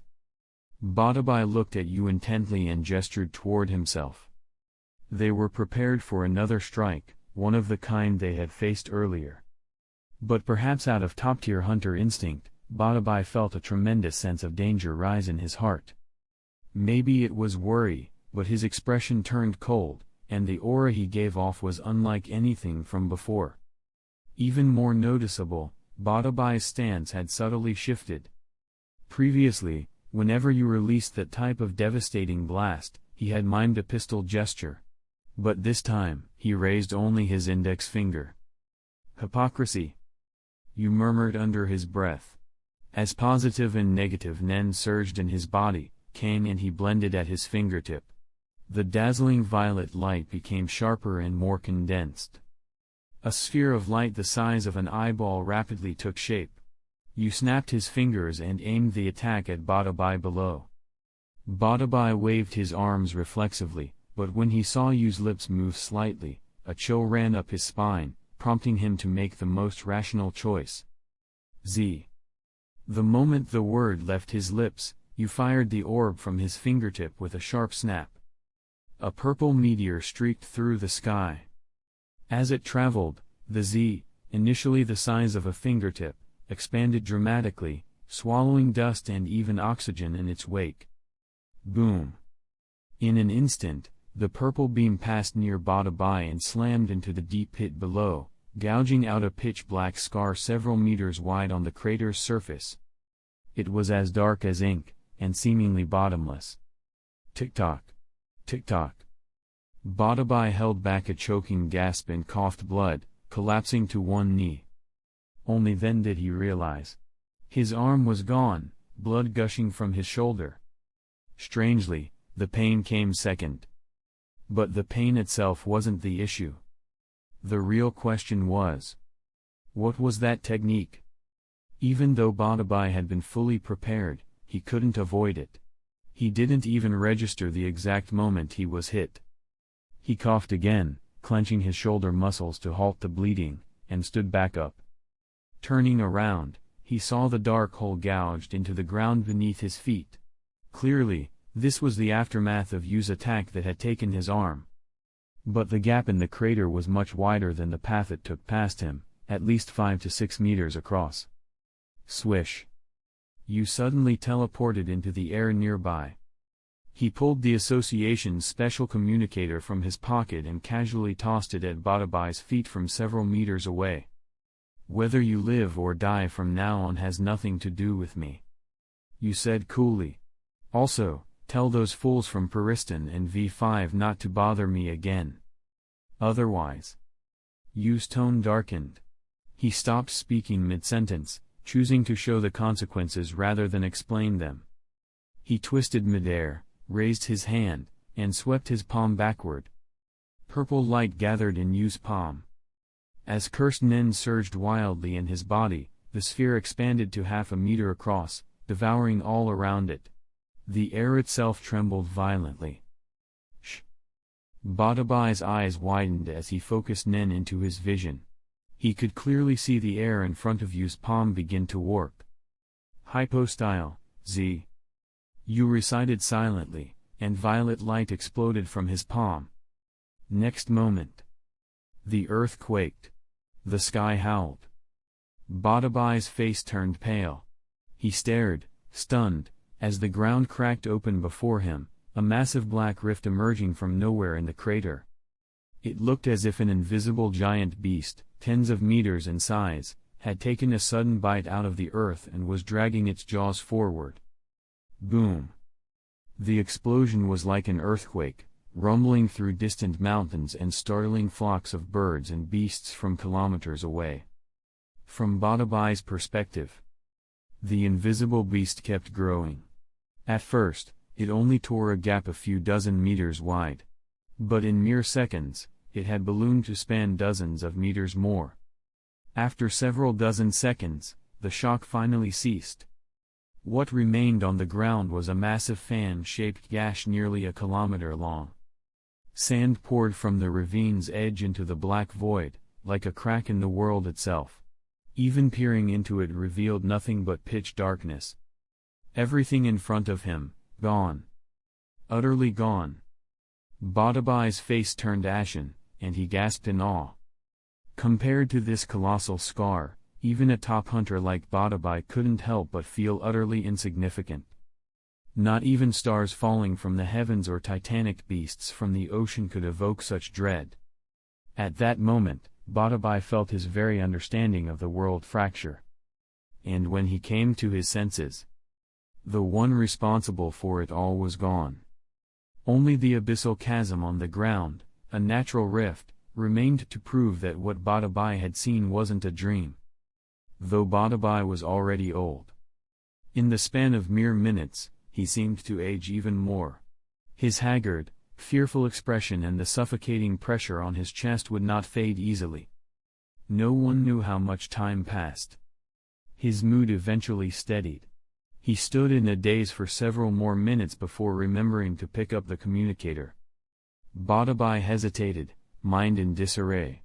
But eventually, with trembling fingers, he dialed Netero's number. Until today, he had regarded Netero as the peak of humanity, his goal, his guide, his senior, and even his friend. But now, for the first time, Badabai felt like a child who'd made a grave mistake, longing to hear the president's voice but terrified of his disappointment. Still, things had already come this far. All he could do now was try his best to atone, and pray that the situation didn't spiral further out of control. Chapter 108. Eurubian Continent, East Side. An airship bearing the Hunter Association insignia landed here. Elite hunters led by Netero and Kite stood silently at the edge of the great ravine, unable to settle their emotions. Staring into the deep fissure ahead, Cheeto looked somewhat incredulous and asked President Netero, standing beside her. He did all this by himself? Hearing this, Netero spoke slowly. To be honest, I'm not too sure. I didn't see a move like that when I fought him. But Badabai saw it with his own eyes, so it can't be fabricated. Netero paused, frowned, and muttered, but just from that one attack, he alone could change the entire global balance. Everyone has weaknesses, Kite replied calmly. After all, according to Nen principles, the stronger the ability, the harsher the limitation. After seeing this, how can we still speak of norms? Netero's words left Kite speechless. Indeed.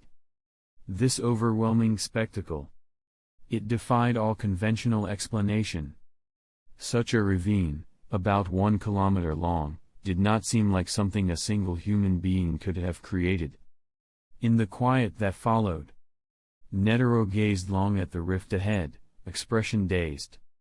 Had this been earlier, although he knew he couldn't defeat you, he believed the gap between them wasn't that large. In Netero's memory of their battle, it took many exchanges before he was eventually overwhelmed. For instance, that invisible blast, he had to endure it several times before coughing blood. But in retrospect, those thoughts were nothing but the naive delusions of the weak. It was the first time Netero felt such helplessness. Though he once stood at humanity's peak, had even stepped onto the dark continent and witnessed creatures tantamount to natural disasters. This moment stirred even deeper shock within him. Netero believed that, if you wished to, he could reach any city on Earth in minutes, and erase it within hours. No structure could survive such destruction, let alone a human body. And whether modern artillery could strike you. Even if it could, conventional weapons likely wouldn't scratch him. Having thought it through, Netero decided to conceal everything for now. Even if it couldn't be hidden long, he at least couldn't let V5 connect these events to you. Because once that happened, the best possible outcome would be mutual non-interference. But if either side got greedy, there would be no end to conflict. Either you would die from some catastrophic man-made weapon, or once flourishing nations would be reduced to ashen bloodshed. There would be no compromise. And no scenario in that trajectory was one Netero wanted. Contact Gonzu and Nav for me. And locate Pariston as soon as possible. I need to speak to him privately, Netero ordered, face grave. Afterward, Netero returned to the airship and delegated scene management to those he trusted most. In private, he also reached out to an old friend he hadn't spoken to in years. And after that, contacted the most unpredictable man he knew. Jing Freaks. Receiving a rare call from the former chairman, Jing answered with good humor despite his packed schedule. In the entire association, perhaps only Netero received that kind of courtesy. 1 month later. A nameless city, beside a bustling street. You sat at a small cafe, sipping coffee and reading that day's newspaper with calm interest. Only today did an expedition team finally discover the deep fissure he'd left in the Yorubian plains. Judging by the published photos, the Hunter Association, or perhaps other groups, had worked hard to manage the scene. The crater left by Badabai was filled in, erasing all signs of the battle, leaving only the gaping rift behind. You seemed lost in thought, murmuring to himself. That's right. Even to fill a crack that size would take enormous manpower and resources. If they tried, it would have the opposite effect, drawing more attention. The Hunter Association had withheld the information from V5. Though this was news relayed by Biscuit Kruger, and its reliability wasn't absolute. It was evident that the association, Netero and the others, were deliberately hiding all traces of his existence. Today, no search engine, not even the Hunter website, could turn up anything about him. And ever since, no one from inside or outside the association had come looking. Everything that had happened, vanished beneath the surface, without a ripple. In fact, it wasn't even as widely talked about as the Nostrate family's bounty on the Scarlet Eyes. To an outsider, everything appeared perfectly normal. The greatest public threat was still the possibility of encountering dangerous fugitives or serial killers. Nothing compared to the scale of the chimera ant threat. After hearing of Pariston's disappearance, you knew someone like him might change methods, but never abandon ambition. If left unchecked, even without a new chimera ant crisis, similar disasters could erupt and claim thousands of lives. But all of that. What does it have to do with me? You savored his coffee with a faint smile. He had already decided to become an outsider, watching quietly as V5 and the elite hunters responded to what was to come. After all, behind Boara stood the increasingly powerful Kakan Empire. Even without his position as vice-chairman, Pariston still had the manpower and resources to move forward. Just less safely. You thought no further. He casually gathered his things and vanished from the cafe, leaving behind only an empty cup on the table. In the time that followed, you traveled from city to city, tasting local food and refining his abilities. Over time, although growth was modest, he clearly felt improvements in both power and range. His nen also advanced, though not dramatically. For instance, the efficiency and upper limit of his nen removal ability increased slightly with practice, but still far from satisfying. Thus, most of the time, use nen beast remained merely a storage tool, like a cat.